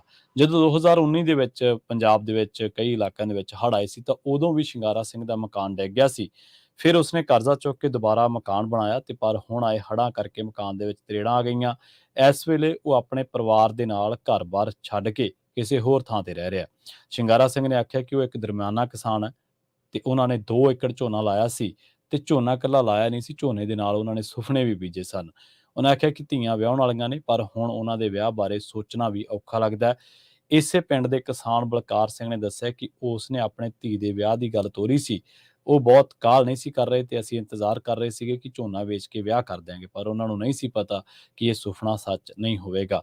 ਉਹਨਾਂ ਨੇ ਖਦਸ਼ਾ ਇਹ ਵੀ ਪ੍ਰਗਟਾਇਆ ਕਿ ਸ਼ਾਇਦ ਹੁਣ ਜਿਹੜਾ ਮੁੰਡੇ ਵਾਲਾ ਪਰਿਵਾਰ ਹੈ, ਉਹਨਾਂ ਨੂੰ ਰਿਸ਼ਤੇ ਦੇ ਲਈ ਹੱਥ ਪੱਲਾ ਫੜਾਊਗਾ ਜਾਂ ਨਹੀਂ ਫੜਾਊਗਾ, ਇਹ ਵੀ ਸ਼ਸ਼ੋਪੰਜ ਹੈ। ਤੇ ਹੜ੍ਹ ਆਉਣ ਕਰਕੇ ਉਹਨਾਂ ਦੀ ਜਿਹੜੀ ਧੀ ਹੈ, ਬੱਚੀ ਹੈ, ਉਹਦਾ ਜਿਹੜਾ ਭਵਿੱਖ ਆ ਉਹ ਵੀ ਦਾਅ ਤੇ ਲੱਗ ਗਿਆ। ਸੋ ਉਹ ਵੀ 2-2.5 ਏਕੜ ਦੇ ਮਾਲਕ ਸਨ, ਪਰ ਜਦੋਂ ਹੜ੍ਹ ਆਇਆ ਤੇ ਸਭ ਕੁਝ ਬਰਬਾਦ ਹੋ ਗਿਆ। ਉਸਨੇ ਅੰਦਾਜ਼ਾ ਵੀ ਨਹੀਂ ਲਾਇਆ ਸੀਗਾ ਕਿ ਕੁਦਰਤ ਉਸ ਦੇ ਪਰਿਵਾਰ ਤੇ ਅਜਿਹਾ ਕਹਿਰ ਜਿਹੜਾ ਉਹ ਢਾਊਗੀ। ਜੀ ਜੀ, ਸੋ ਗੱਲ ਕਾਰਗਿਲ ਵਿਜੇ ਦਿਵਸ ਦੀ ਕਰਦੇ ਹਾਂ। ਪੰਜਾਬ ਦੇ ਮੁੱਖ ਮੰਤਰੀ ਭਗਵੰਤ ਮਾਨ ਨੇ ਅੱਜ ਅੰਮ੍ਰਿਤਸਰ ਵਿਖੇ ਕਾਰਗਿਲ ਵਿਜੇ ਸ਼ਹੀਦ ਦਿਵਸ ਮੌਕੇ ਕਾਰਗਿਲ ਜੰਗ ਦੌਰਾਨ ਸ਼ਹਾਦਤ ਦਾ ਜਾਮ ਪੀਣ ਵਾਲੇ ਸ਼ਹੀਦਾਂ ਦੇ ਪਰਿਵਾਰਾਂ ਨੂੰ ਸਨਮਾਨਿਤ ਕੀਤਾ। ਮਾਨ ਨੇ ਕਾਰਗਿਲ ਦਿਵਸ ਮੌਕੇ ਫੌਜੀਆਂ ਦੇ ਪਰਿਵਾਰਾਂ ਲਈ, ਜਿਹੜੇ ਸ਼ਹੀਦ ਹੋਏ ਸਨ, ਉਹਨਾਂ ਦੇ ਪਰਿਵਾਰਾਂ ਦੇ ਲਈ ਆਰਥਿਕ ਸਹਾਇਤਾ ਦਾ ਵੱਡਾ ਐਲਾਨ ਕੀਤਾ। ਮਾਨ ਨੇ ਦੱਸਿਆ ਕਿ ਜੰਗ ਤੋਂ ਇਲਾਵਾ ਵੀ ਜਿਹੜੇ ਸੈਨਿਕ ਹਾਦਸਿਆਂ ਦੇ ਵਿੱਚ ਸ਼ਹੀਦ ਹੁੰਦੇ ਨੇ, ਜਿਵੇਂ ਬਰਫ਼ ਦੇ ਤੌਂਦੇ ਦੇ ਹੇਠ ਆ ਜਾਣਾ ਜਾਂ ਫਿਰ ਸੜਕੀ ਹਾਦਸੇ ਦੇ ਵਿੱਚ ਜਾਨ ਚਲੇ ਜਾਣੀ ਜਾਂ ਕਿਸੇ ਹੋਰ ਤਰੀਕੇ ਦੇ ਨਾਲ ਸ਼ਹਾਦਤ ਪਾਉਣੀ, ਉਹਨਾਂ ਦੇ ਪਰਿਵਾਰਾਂ ਨੂੰ 25-25 ਲੱਖ ਰੁਪਏ ਦੀ ਸਹਾਇਤਾ ਪ੍ਰਦਾਨ ਕੀਤੀ ਜਾਵੇਗੀ। ਉਹਨਾਂ ਦੱਸਿਆ ਕਿ ਪੰਜਾਬ ਵਿੱਚ ਸਾਲ 'ਚ 30 ਦੇ ਕਰੀਬ ਅਜਿਹੇ ਕੇਸ ਆਉਂਦੇ ਨੇ ਜਦੋਂ ਕੋਈ ਪੰਜਾਬ ਦਾ ਨੌਜਵਾਨ ਇਸ ਤਰੀਕੇ ਦੇ ਨਾਲ ਸ਼ਹੀਦ ਹੁੰਦਾ ਹੈ ਤੇ ਇਸ ਦੇ ਨਾਲ ਪੰਜਾਬ ਦੇ ਸਿਰ ਪੌਣੇ ਕਰੋੜ ਰੁਪਏ ਦਾ ਜਿਹੜਾ ਖਰਚ ਉਹ ਪੈਣਾ ਹੈ। ਉਹਨਾਂ ਨੇ ਦੱਸਿਆ ਕਿ ਜਿਹੜੇ ਫੌਜੀ 76 ਤੋਂ 100% ਨਕਾਰਾ ਹੋ ਜਾਂਦੇ ਨੇ ਇਸ ਤਰੀਕੇ ਦੇ ਨਾਲ, ਉਹਨਾਂ ਨੂੰ ਐਕਸ ਗ੍ਰੇਸ਼ੀਆ 20 ਲੱਖ ਰੁਪਏ ਤੋਂ ਵਧਾ ਕੇ 40 ਲੱਖ ਰੁਪਏ ਦਿੱਤਾ ਜਾਣਾ ਹੈ। ਇਸੇ ਤਰੀਕੇ ਦੇ ਨਾਲ 51 ਤੋਂ 75% ਤੱਕ ਨਕਾਰਾ ਹੋ ਜਾਂਦੇ ਨੇ ਜਿਹੜੇ ਸਰੀਰਕ ਤੌਰ ਤੇ ਜਵਾਨ, ਉਹਨਾਂ ਨੂੰ ਸਹਾਇਤਾ ਰਾਸ਼ੀ ਦੇ ਵਜੋਂ 10 ਤੋਂ 20 ਲੱਖ ਰੁਪਏ ਕਰ ਦਿੱਤੀ ਗਈ ਹੈ ਇਹ ਸਹਾਇਤਾ। ਅਤੇ ਜਿਹੜੇ ਫੌਜੀ 25 ਤੋਂ 50% ਨਕਾਰਾ ਹੁੰਦੇ ਨੇ, ਉਹਨਾਂ ਦੀ ਇਹ ਸਹਾਇਤਾ ਜਿਹੜੀ ਹੈ ਉਹ 5 ਤੋਂ 10 ਲੱਖ ਰੁਪਏ ਕਰ ਦਿੱਤੀ ਗਈ ਹੈ। ਉਹਨਾਂ ਨੇ ਪਹਿਲਾ ਤੇ ਦੂਜੇ ਵਿਸ਼ਵ ਯੁੱਧ ਦੇ ਸ਼ਹੀਦਾਂ ਦੇ ਪਰਿਵਾਰਾਂ ਲਈ ਵੀ ਪੈਨਸ਼ਨ 6 ਅਤੇ 10,000 ਰੁਪਏ ਕਰਨ ਦਾ ਐਲਾਨ ਕੀਤਾ ਹੈ। ਤੇ ਉਹਨਾਂ ਦੱਸਿਆ ਕਿ ਜੰਗ ਵਿੱਚ ਸ਼ਹੀਦ ਹੋਣ ਵਾਲੇ ਫੌਜੀਆਂ ਵਾਸਤੇ ਜਿੱਥੇ ਪੰਜਾਬ ਸਰਕਾਰ 1 ਕਰੋੜ ਰੁਪਏ ਦਿੰਦੀ ਹੈ, ਉੱਥੇ ਹੀ HDFC ਬੈਂਕ ਵੀ 1 ਕਰੋੜ ਰੁਪਏ ਦਿੰਦੀ ਹੈ, ਕਿਉਂਕਿ ਅਸੀਂ ਪੁਲਿਸ ਦੀ ਤਨਖਾਹ ਆਦਿ ਦਾ ਸਾਰਾ ਕੰਮ HDFC ਬੈਂਕ ਨੂੰ ਹੀ ਦਿੰਦੇ ਹਾਂ। ਸੋ ਮਾਨ ਦੇ ਵੱਲੋਂ ਐਲਾਨ ਅਤੇ ਇਹ ਵਾਅਦਾ ਐਕਸ ਗ੍ਰੇਸ਼ੀਆ ਦੇ ਵਿੱਚ ਕੀਤਾ ਗਿਆ। ਜੀ ਅਗਲੀ ਖਬਰ ਦੇ ਵੱਲ ਵਧੀਏ ਤੇ ਅਗਲੀ ਖਬਰ ਜਿਹੜੀ ਆ ਉਹ ਆਧਾਰ ਕਾਰਡ ਦੇ ਨਾਲ ਜੁੜੀ ਹੋਈ ਹੈ। ਮੋਦੀ ਤੇ ਯੋਗੀ ਦੇ ਆਧਾਰ ਕਾਰਡ ਦੇ ਨਾਲ ਛੇੜਛਾੜ ਹੋਈ ਹੈ ਤੇ ਗੁਜਰਾਤ ਪੁਲਿਸ ਨੇ ਹੁਣ ਮੁਲਜ਼ਮ ਨੂੰ ਬਿਹਾਰ ਤੋਂ ਗ੍ਰਿਫਤਾਰ ਕੀਤਾ। ਇਹ ਘਟਨਾ ਜਿਹੜੀ ਹੈ ਗੁਜਰਾਤ ਪੁਲਿਸ ਦੀ ਟੀਮ ਨੇ ਦੱਸੀ ਹੈ। ਉੱਤਰੀ ਬਿਹਾਰ ਦੇ ਮੁਜ਼ੱਫਰਪੁਰ ਜ਼ਿਲ੍ਹੇ ਦੇ ਬੰਦੇ ਨੂੰ ਪ੍ਰਧਾਨ ਮੰਤਰੀ ਨਰਿੰਦਰ ਮੋਦੀ ਤੇ ਉੱਤਰ ਪ੍ਰਦੇਸ਼ ਦੇ ਮੁੱਖ ਮੰਤਰੀ ਯੋਗੀ ਆਦਿੱਤਿਆਨਾਥ ਦੇ ਆਧਾਰ ਕਾਰਡ ਦੇ ਨਾਲ ਛੇੜਛਾੜ ਕਰਨ ਦੇ ਦੋਸ਼ ਦੇ ਵਿੱਚ ਗ੍ਰਿਫਤਾਰ ਕੀਤਾ ਹੈ। ਮੁਜ਼ੱਫਰਪੁਰ ਦੇ ਐਸਐਸਪੀ ਰਕੇਸ਼ ਕੁਮਾਰ ਦੇ ਮੁਤਾਬਕ ਮੁਲਜ਼ਮ ਅਰਪਣ ਦੂਬੇ ਉਰਫ ਮਦਨ ਕੁਮਾਰ ਨੂੰ ਜ਼ਿਲ੍ਹੇ ਦੇ ਸਾਦਤਪੁਰ ਇਲਾਕੇ ਤੋਂ ਗ੍ਰਿਫਤਾਰ ਕੀਤਾ ਗਿਆ। ਮੁਲਜ਼ਮ ਜ਼ਿਲ੍ਹੇ ਦੇ ਗਰੀਬਾ ਪਿੰਡ ਦਾ ਰਹਿਣ ਵਾਲਾ ਹੈ। ਉਹ ਸਾਦਤਪੁਰ ਇਲਾਕੇ ਤੋਂ ਕਾਲਜ ਤੋਂ ਗ੍ਰੈਜੂਏਸ਼ਨ ਕਰ ਰਿਹਾ ਸੀ। ਉਸ ਵੱਲੋਂ ਵੈਬਸਾਈਟ ਤੇ ਆਧਾਰ ਕਾਰਡ ਦੇ ਨਾਲ ਛੇੜਛਾੜ ਕਰਨ ਦੀ ਕੋਸ਼ਿਸ਼ ਦੀ ਜਾਣਕਾਰੀ ਮਿਲੀ ਸੀ ਤੇ IP ਐਡਰੈਸ ਮੁਲਜ਼ਮ ਦਾ ਨਿਕਲਿਆ। ਇਸ ਤੋਂ ਬਾਅਦ ਗੁਜਰਾਤ ਪੁਲਿਸ ਦੀ ਟੀਮ ਨੇ ਸਥਾਨਕ ਪੁਲਿਸ ਦੀ ਮਦਦ ਦੇ ਨਾਲ ਦੋਸ਼ੀ ਨੂੰ ਗ੍ਰਿਫਤਾਰ ਕਰ ਲਿਆ। ਤੁਹਾਡੇ ਯਾਦ ਹੋਣਾ ਬਹੁਤ ਚਿਰ ਪਹਿਲਾਂ ਦੀ ਪ੍ਰਿੰਟ ਦੇ ਵਿੱਚ ਇੱਕ ਸਟੋਰੀ ਛਪੀ ਸੀ ਜਿਹਦੇ ਵਿੱਚ ਆਧਾਰ ਕਾਰਡ ਡੇਟੇ ਦੇ ਨਾਲ ਛੇੜਛਾੜ ਕਰਨ ਦੇ ਜਿਹੜੇ ਦੋਸ਼ ਸੀ ਉਹ ਲਾਏ ਗਏ ਸਨ ਤੇ ਇਹਨਾਂ ਸਾਰੀਆਂ ਚੀਜ਼ਾਂ ਦਾ ਖੰਡਨ ਜਿਹੜਾ ਉਹ ਕੀਤਾ ਗਿਆ ਸੀਗਾ। ਜਿਹੜੀ ਆਧਾਰ ਕਾਰਡ ਦੇ ਨਾਲ ਸੰਬੰਧਿਤ ਅਥਾਰਟੀ ਹੈ UIDAI ਤੇ ਉਹਨਾਂ ਦੇ ਵੱਲੋਂ ਇਹ ਚੀਜ਼ ਦਾ ਬਕਾਇਦਾ ਖੰਡਨ ਕੀਤਾ ਗਿਆ ਸੀਗਾ ਕਿ ਇਹਦੇ ਨਾਲ ਟੈਂਪਰਿੰਗ ਜਿਹੜੀ ਆ ਉਹ ਸੰਭਵ ਨਹੀਂ। ਪਰ ਟੈਂਪਰਿੰਗ ਕਰਨ ਵਾਲਿਆਂ ਨੇ ਹੁਣ ਪ੍ਰਧਾਨ ਮੰਤਰੀ ਨਰਿੰਦਰ ਮੋਦੀ ਤੇ ਮੁੱਖ ਮੰਤਰੀ ਯੋਗੀ ਆਦਿੱਤਿਆਨਾਥ ਦੇ ਆਧਾਰ ਕਾਰਡ ਦੇ ਨਾਲ ਟੈਂਪਰਿੰਗ ਕਰਕੇ ਛੇੜਛਾੜ ਕਰਕੇ ਸਾਬਤ ਕਰ ਦਿੱਤਾ ਕਿ ਕਿਸੇ ਵੀ ਤਰੀਕੇ ਨਾਲ ਇਹ ਬਿਲਕੁਲ ਪ੍ਰੂਵਡ ਚੀਜ਼ ਨਹੀਂ ਕਿ ਇਹਦੇ ਨਾਲ ਛੇੜਛਾੜ ਜਿਹੜੀ ਉਹ ਨਹੀਂ ਹੋ ਸਕਦੀ।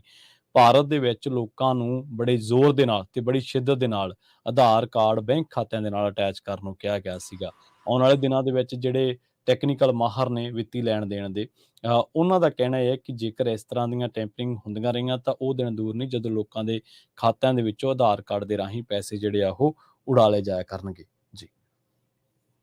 ਜੀ, ਸੋ ਅਗਲੀ ਜਿਹੜੀ ਖਬਰ ਹੈ ਉਹ ਮੰਦਭਾਗੀ ਖਬਰ ਪਟਿਆਲਾ ਤੋਂ ਸਾਹਮਣੇ ਆਈ ਹੈ। ਸ਼ਹੀਦ ਊਧਮ ਸਿੰਘ ਨਗਰ ਦੇ ਇੱਕ ਘਰ ਦੇ ਵਿੱਚੋਂ ਮਾਂ ਤੇ ਪੁੱਤ ਦੋਵਾਂ ਦੀ ਖੂਨ ਨਾਲ ਲੱਥਪੱਥ ਲਾਸ਼ਾਂ ਮਿਲੀਆਂ ਨੇ। ਇਹ ਘਟਨਾ ਬਾਰੇ ਕਰੀਬ 4 ਵਜੇ ਪਤਾ ਲੱਗਿਆ, ਜਿਸ ਤੋਂ ਬਾਅਦ ਪੁਲਿਸ ਨੇ ਮੌਕੇ ਤੇ ਪਹੁੰਚ ਕੇ ਮਾਮਲੇ ਦੀ ਜਾਂਚ ਨੂੰ ਸ਼ੁਰੂ ਕਰ ਦਿੱਤਾ ਹੈ।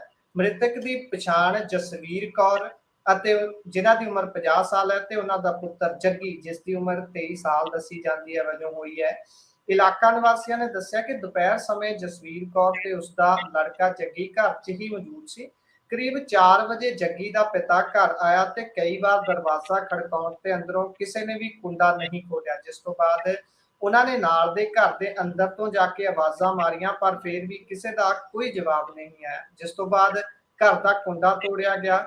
ਅੰਦਰ ਜਾ ਕੇ ਦੇਖਿਆ ਗਿਆ ਤਾਂ ਸਾਰੇ ਕਮਰੇ ਦੇ ਵਿੱਚ ਖੂਨ ਦੇ ਛਿੱਟੇ ਸਨ ਅਤੇ ਮਾਂ ਤੇ ਪੁੱਤ ਦੀ ਲਾਸ਼ ਬਣੇ ਹੋਏ ਇੱਕ ਬਾਥਰੂਮ ਦੇ ਵਿੱਚ ਖੂਨ ਦੇ ਨਾਲ ਲਥਪਥ ਪਈ ਹੋਈ ਸੀ ਤੇ ਪੁਲਿਸ ਨੇ ਲਾਸ਼ਾਂ ਦੇ ਪੋਸਟਮਾਰਟਮ ਲਈ ਲਾਸ਼ਾਂ ਨੂੰ ਹਸਪਤਾਲ ਦੇ ਵਿੱਚ ਭੇਜ ਦਿੱਤਾ ਤੇ ਅਗਲੀ ਕਾਰਵਾਈ ਨੂੰ ਸ਼ੁਰੂ ਕਰ ਦਿੱਤਾ। ਜੀ ਜੀ ਪ੍ਰੋਗਰਾਮ ਖਬਰ ਤੇ ਨਜ਼ਰ ਦੇ ਵਿੱਚ ਵੇਲਾ ਹੋ ਚੱਲਿਆ ਹੈ ਇੱਕ ਬ੍ਰੇਕ ਦੇ ਲਈ ਰੁਕਣ ਦਾ। ਖਬਰਾਂ ਹਾਲੇ ਹੋਰ ਵੀ ਨੇ ਜਿਨ੍ਹਾਂ ਤੇ ਆਪਾਂ ਚਰਚਾ ਕਰਾਂਗੇ। ਗੁਰਪ੍ਰੀਤ ਸਿੰਘ ਜੀ ਜਲਦ ਵਾਪਸੀ ਕਰਦੇ ਹਾਂ ਜੀ ਬ੍ਰੇਕ ਤੋਂ ਬਾਅਦ। ਜੀ।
ਬ੍ਰੇਕ ਤੋਂ ਬਾਅਦ ਇੱਕ ਵਾਰ ਮੁੜ ਤੋਂ ਤੁਹਾਡਾ ਸਾਰਿਆਂ ਦਾ ਸਵਾਗਤ ਹੈ ਪ੍ਰੋਗਰਾਮ ਖਬਰ ਤੇ ਨਜ਼ਰ ਦੇ ਵਿੱਚ। ਤੁਸੀਂ ਜੁੜੇ ਹੋਏ ਹੋ ਪੰਜਾਬੀ ਰੇਡੀਓ ਯੂਐਸਏ ਦੇ ਨਾਲ ਤੇ ਪ੍ਰੋਗਰਾਮ ਦੇ ਵਿੱਚ ਇੱਕ ਵਾਰ ਮੁੜ ਤੋਂ ਜੁੜ ਚੁੱਕੇ ਨੇ ਗੁਰਪ੍ਰੀਤ ਸਿੰਘ ਜੀ।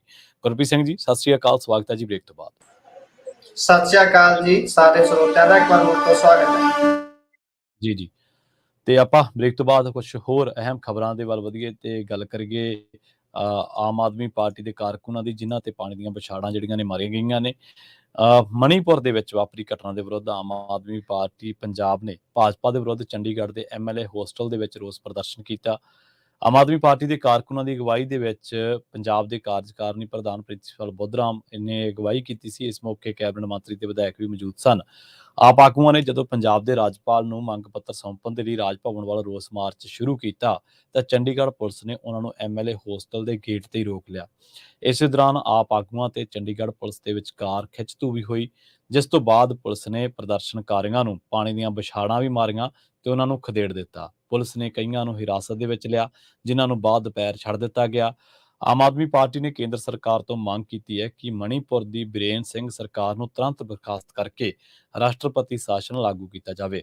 ਪ੍ਰਿੰਸੀਪਲ ਬੁੱਧਰਾਮ ਨੇ ਕਿਹਾ ਕਿ ਪ੍ਰਧਾਨ ਮੰਤਰੀ ਨੂੰ ਮਣੀਪੁਰ ਤੇ ਦੇਸ਼ ਨੂੰ ਜਵਾਬ ਦੇਣਾ ਚਾਹੀਦਾ ਹੈ। ਕੈਬਨਿਟ ਮੰਤਰੀ ਗੁਰਮੀਤ ਸਿੰਘ ਖੁੱਡੀਆਂ ਨੇ ਕਿਹਾ ਕਿ ਜੇਕਰ ਕੇਂਦਰ ਦੀ ਭਾਜਪਾ ਸਰਕਾਰ ਚਾਹੁੰਦੀ ਤਾਂ ਮਣੀਪੁਰ ਦੇ ਵਿੱਚ ਵੀ ਅਜਿਹੀ ਘਟਨਾ ਨਾ ਵਾਪਰਦੀ। ਮੰਤਰੀ ਮੀਤਹਿਰ ਨੇ ਕਿਹਾ ਕਿ ਔਰਤਾਂ ਪ੍ਰਤੀ ਭਾਜਪਾ ਦੀ ਸੋਚ ਮਾੜੀ ਹੈ ਤੇ ਮੰਤਰੀ ਲਾਲਚੰਦ ਕਟਾਰੂ ਚੱਕ ਨੇ ਕਿਹਾ ਕਿ ਆਮ ਆਦਮੀ ਪਾਰਟੀ ਮਣੀਪੁਰ ਦੇ ਲੋਕਾਂ ਦੀ ਆਵਾਜ਼ ਨੂੰ ਬੁਲੰਦ ਕਰਦੀ ਰਹੇਗੀ। ਵਿਰੋਧੀ ਧਿਰਾਂ ਵੱਲੋਂ ਇਹ ਜਿਹੜਾ ਮਾਰਚ ਕੀਤਾ ਗਿਆ, ਇਹ ਮਣੀਪੁਰ ਦੀ ਘਟਨਾ ਦੇ ਬਾਬਤ ਤੇ ਕਰਨਾ ਬਣਦਾ। ਉਹਨਾਂ ਦੀ ਅਖਲਾਕੀ ਡਿਊਟੀ ਹੈ ਕਿ ਦੇਸ਼ ਦੇ ਵਿੱਚ ਵਾਪਰੀਆਂ ਅਹਿਮ ਘਟਨਾਵਾਂ ਵੱਲ ਸਰਕਾਰ ਦਾ ਜਿਹੜਾ ਧਿਆਨ ਉਹ ਦਿਵਾਇਆ ਜਾਵੇ। ਪਰ ਪੰਜਾਬ ਦੀ ਮਸਕਰੀ ਸਿਆਸਤ ਨੂੰ ਤੇ ਪੰਜਾਬੀਆਂ ਨੂੰ ਇਹ ਗੱਲ ਸਮਝ ਲੈਣੀ ਚਾਹੀਦੀ ਹੈ ਕਿ ਚੰਡੀਗੜ੍ਹ ਦੀ ਪੁਲਿਸ ਤੁਹਾਡੇ ਵਿਧਾਇਕਾਂ ਨੂੰ ਧਰਨਾ ਨਹੀਂ ਦੇਣ ਦਿੰਦੀ ਤੁਹਾਡੀ ਰਾਜਧਾਨੀ ਦੇ ਵਿੱਚ, ਤੇ ਤੁਹਾਡਾ ਤਾਂ ਉੱਥੇ ਵਜੂਦ ਹੀ ਕੀ ਹੈ। ਅਸਲ ਦੇ ਵਿੱਚ ਜਿਹੜੇ ਸਾਡੇ ਪੁਰਾਣੇ ਸਿਆਸਤਦਾਨ ਹੈ, ਜਦੋਂ ਮਟਕਾ ਚੌਂਕ ਬਦਲ ਕੇ ਧਰਨੇ ਦੀ ਥਾਂ ਸੈਕਟਰ 25 ਕੀਤਾ ਗਿਆ ਸੀਗਾ ਤਾਂ ਇਹ ਮਸ਼ਕਣੀਏ ਹੱਸਦੇ ਸਨ। ਇਹਨਾਂ ਨੂੰ ਲੱਗਦਾ ਸੀਗਾ ਕਿ ਚਲੋ ਸਾਡਾ ਖਹਿੜਾ ਛੁੱਟਿਆ, ਕਿਉਂਕਿ ਉਸ ਤੋਂ ਬਾਅਦ ਹੀ ਮੁੱਖ ਮੰਤਰੀ ਦਾ ਘਰ ਆਉਂਦਾ ਤੇ ਉਸ ਤੋਂ ਬਾਅਦ ਹੀ ਰਾਜਪਾਲ ਦਾ ਘਰ ਆਉਂਦਾ। ਅਸਲ ਦੇ ਵਿੱਚ ਉਹਦੇ ਸਮਝਣ ਵਾਲੀ ਗੱਲ ਇਹ ਸੀ ਪੰਜਾਬ ਦੀਆਂ ਸੰਘਰਸ਼ੀਲ ਜਥੇਬੰਦੀਆਂ ਵੱਲੋਂ ਤੇ ਪੰਜਾਬ ਦੀ ਸਿਆਸਤ ਵੱਲੋਂ ਕਿ ਇਹ ਮਟਕਾ ਚੌਂਕ ਤੋਂ ਸੈਕਟਰ 25 ਨਹੀਂ ਕੀਤਾ ਗਿਆ, ਬਲਕਿ ਸਾਡਾ ਜਿਹੜਾ ਚੰਡੀਗੜ੍ਹ ਤੇ ਬਣਦਾ ਰਾਜਧਾਨੀ ਦੇ ਵਿੱਚ ਧਰਨੇ ਦਾ ਬਣਦਾ ਇੱਕ ਹੱਕ ਹੈ, ਜਿਹੜਾ ਕਿ ਇੱਕ ਜ਼ਰੂਰੀ ਹੈ, ਉਹਨੂੰ ਰੱਦ ਕਰ ਦਿੱਤਾ ਗਿਆ। ਤੇ ਪਰ ਸਾਡੇ ਸਿਆਸਤਦਾਨ ਜਿਹੜੇ ਨੇ, ਸਾਡੀ ਸਿਆਸਤ ਜਿਹੜੀ ਹੈ, ਉਹ ਇਹਨਾਂ ਚੀਜ਼ਾਂ ਦਾ ਲਾਭ ਲੈਂਦੀ ਰਹੀ ਤੇ ਅੱਜ ਇਹ ਸਿਆਸਤਦਾਨ ਵਾਰੀ ਸਿਰ ਡੰਡੇ ਖਾਂਦੇ ਆ ਚੰਡੀਗੜ੍ਹ ਪੁਲਿਸ ਤੋਂ, ਕਦੇ ਕਾਂਗਰਸੀ, ਕਦੇ ਅਕਾਲੀ ਤੇ ਕਦੇ ਆਮ ਆਦਮੀ ਪਾਰਟੀ ਵਾਲੇ। ਅੱਜ ਆਮ ਆਦਮੀ ਪਾਰਟੀ ਵਾਲਿਆਂ ਦੇ ਵਿਛਾੜਾਂ ਪਈਆਂ। ਇਸ ਗੱਲ ਤੇ ਸਾਨੂੰ ਖੁਸ਼ੀ ਨਹੀਂ ਕਰਨੀ ਚਾਹੀਦੀ, ਸਾਨੂੰ ਕੀ ਕਾਲੀਆਂ ਨੂੰ ਵੀ ਨਹੀਂ ਕਰਨੀ ਚਾਹੀਦੀ, ਕਾਂਗਰਸੀਆਂ ਨੂੰ ਵੀ ਨਹੀਂ ਕਰਨੀ ਚਾਹੀਦੀ, ਬਲਕਿ ਇਹ ਪੁੱਛਣ ਦੀ ਲੋੜ ਹੈ ਕੇਂਦਰ ਸਰਕਾਰ ਤੋਂ ਕਿ ਸਾਡੀ ਰਾਜਧਾਨੀ ਦੇ ਵਿੱਚ ਸਾਡੇ ਹੀ ਚੁਣੇ ਹੋਏ ਨੁਮਾਇੰਦੇ, ਸਾਡਾ ਹੀ ਰਾਜਪਾਲ ਜਿਹੜਾ ਆਪਣੇ ਆਪ ਨੂੰ ਪੰਜਾਬ ਦਾ ਜਾਂ ਸੰਵਿਧਾਨਕ ਮੁਖੀ ਕਹਿੰਦਾ, ਉਹਨੂੰ ਮਿਲਣ ਕਿਉਂ ਨਹੀਂ ਜਾ ਸਕਦੇ? ਇਹ ਕਿੱਥੋਂ ਦਾ ਰੂਲ ਹੈ? ਪਰ ਇੱਥੇ ਜਿਹੜਾ ਮੀਡੀਆ ਉਹ ਸਿਰਫ ਪ੍ਰਿੰਸੀਪਲ ਬੁੱਧਰਾਮ ਦੀ ਬਾਈਟ ਕਰ ਲਈ, ਫਲਾਣੇ ਗੁਰਮੀਤ ਸਿੰਘ ਖੁੱਡੀਆਂ ਨੂੰ ਇਹਦੇ ਮੂਹਰੇ ਮਾਈਕ ਕਰਤਾ। ਮਣੀਪੁਰ ਦੇ ਬਾਰੇ ਤੁਸੀਂ ਕੀ ਕਹਿਣਾ ਚਾਹੁੰਦੇ ਹੋ? ਕਦੇ ਲਾਲਚੰਦ ਕਟਾਰੂ ਚੱਕ, ਕਦੇ ਗੁਰਮੀਤ ਮੀਤਹਿਰ। ਠੀਕ ਹੈ, ਇਹ ਕਵਰ ਕਰਨਾ ਤੁਹਾਡਾ ਬਣਦਾ ਹੈ, ਪਰ ਤੁਸੀਂ ਜਿਹੜਾ ਬੁਨਿਆਦੀ ਸਵਾਲ ਹੈ ਹੁਣ ਤਾਂ ਤੁਸੀਂ ਰੱਦ ਹੀ ਕਰ ਚੁੱਕੇ ਹੋ। ਹੁਣ ਤਾਂ ਤੁਸੀਂ ਭੁੱਲ ਚੁੱਕੇ ਹੋ ਕਿ ਇਹ ਪੰਜਾਬੀਆਂ ਦੇ, ਜੇ ਆਪਣੇ ਘਰ ਦੇ ਵਿੱਚ ਕੋਈ ਬੰਦਾ ਆ ਕੇ ਕਵੇ ਕਿ ਮੇਰੇ ਕੋਲ ਆਹ ਕਮਰਾ ਹੈ ਤੇ ਤੁਸੀਂ ਇੱਧਰ ਨਹੀਂ ਪੈਰ ਪਾਉਣਾ, ਪਰ ਘਰ ਤਾਂ ਆਪਣੇ ਪਿਓ ਦਾ, ਆਪਣੇ ਦਾਦੇ ਦਾ, ਉਹਦੀ ਕੀ ਮਜ਼ਾਲ ਹੈ ਕਿ ਉਹ ਸਾਨੂੰ ਇਹ ਕਹਿ ਸਕੇ। ਇਸੇ ਤਰ੍ਹਾਂ ਪੰਜਾਬ ਸਾਡਾ ਘਰ ਹੈ, ਇਸੇ ਤਰ੍ਹਾਂ ਰਾਜਧਾਨੀ ਸਾਡੇ ਘਰ ਦਾ ਹਿੱਸਾ ਵਾ। ਸਾਡੇ ਪਿੰਡਾਂ ਨੂੰ ਉਜਾੜ ਕੇ ਬਣਾਇਆ ਗਿਆ ਵਾ ਚੰਡੀਗੜ੍ਹ।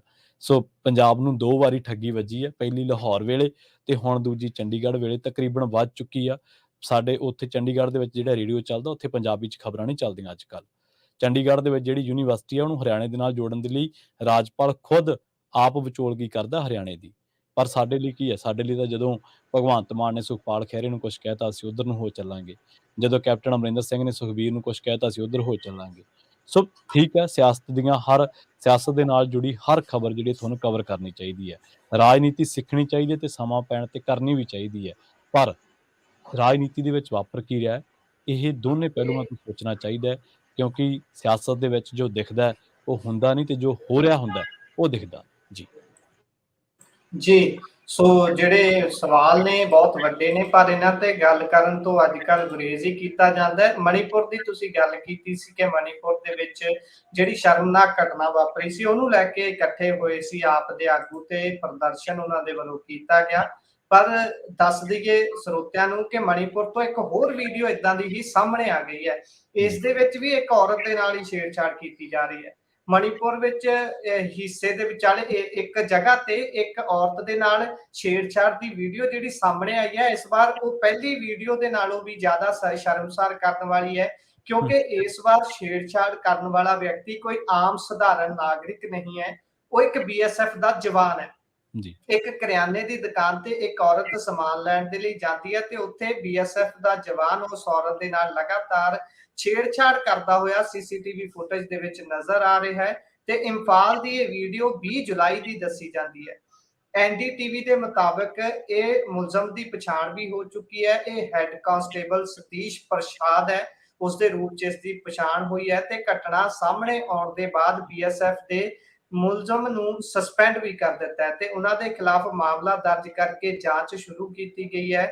ਵੀਡੀਓ ਨੂੰ ਦੇਖਦੇ ਸਾਰ ਹੀ ਵਰਦੀ ਪਾ ਕੇ ਜਵਾਨ ਜਿਹੜਾ ਔਰਤ ਦੇ ਨਾਲ ਬਦਸਲੂਕੀ ਕਰਦਾ ਨਜ਼ਰ ਆ ਰਿਹਾ ਹੈ, ਅੱਖਾਂ ਸ਼ਰਮ ਦੇ ਨਾਲ ਝੁਕ ਜਾਂਦੀਆਂ ਨੇ। ਉਹ ਹੱਥ ਲਗਾਉਣ ਦੀ ਬਾਰ-ਬਾਰ ਉਸ ਔਰਤ ਨੂੰ ਕੋਸ਼ਿਸ਼ ਕਰ ਰਿਹਾ ਹੈ। ਉਸ ਜਵਾਨ ਦੇ ਕੋਲ ਰਾਈਫਲ ਵੀ ਪਾਈ ਹੋਈ ਹੈ, ਔਰਤ ਉਸ ਨੂੰ ਬਾਰ-ਬਾਰ ਟੋਕਦੀ ਨਜ਼ਰ ਆ ਰਹੀ ਹੈ ਵੀਡੀਓ ਦੇ ਵਿੱਚ, ਪਰ ਫਿਰ ਵੀ ਜਵਾਨ ਛੇੜਖਾਨੀ ਕਰਨ ਤੋਂ ਬਾਅਦ ਨਹੀਂ ਆਉਂਦਾ। 19 ਜੁਲਾਈ ਨੂੰ ਇਸ ਤੋਂ ਪਹਿਲਾਂ ਮਣੀਪੁਰ ਦੇ ਵਿੱਚ 2 ਔਰਤਾਂ ਨੂੰ ਬਿਨਾਂ ਕੱਪੜੇ ਘੁਮਾਉਣ ਦਾ ਵੀਡੀਓ ਵਾਇਰਲ ਹੋਇਆ ਸੀ।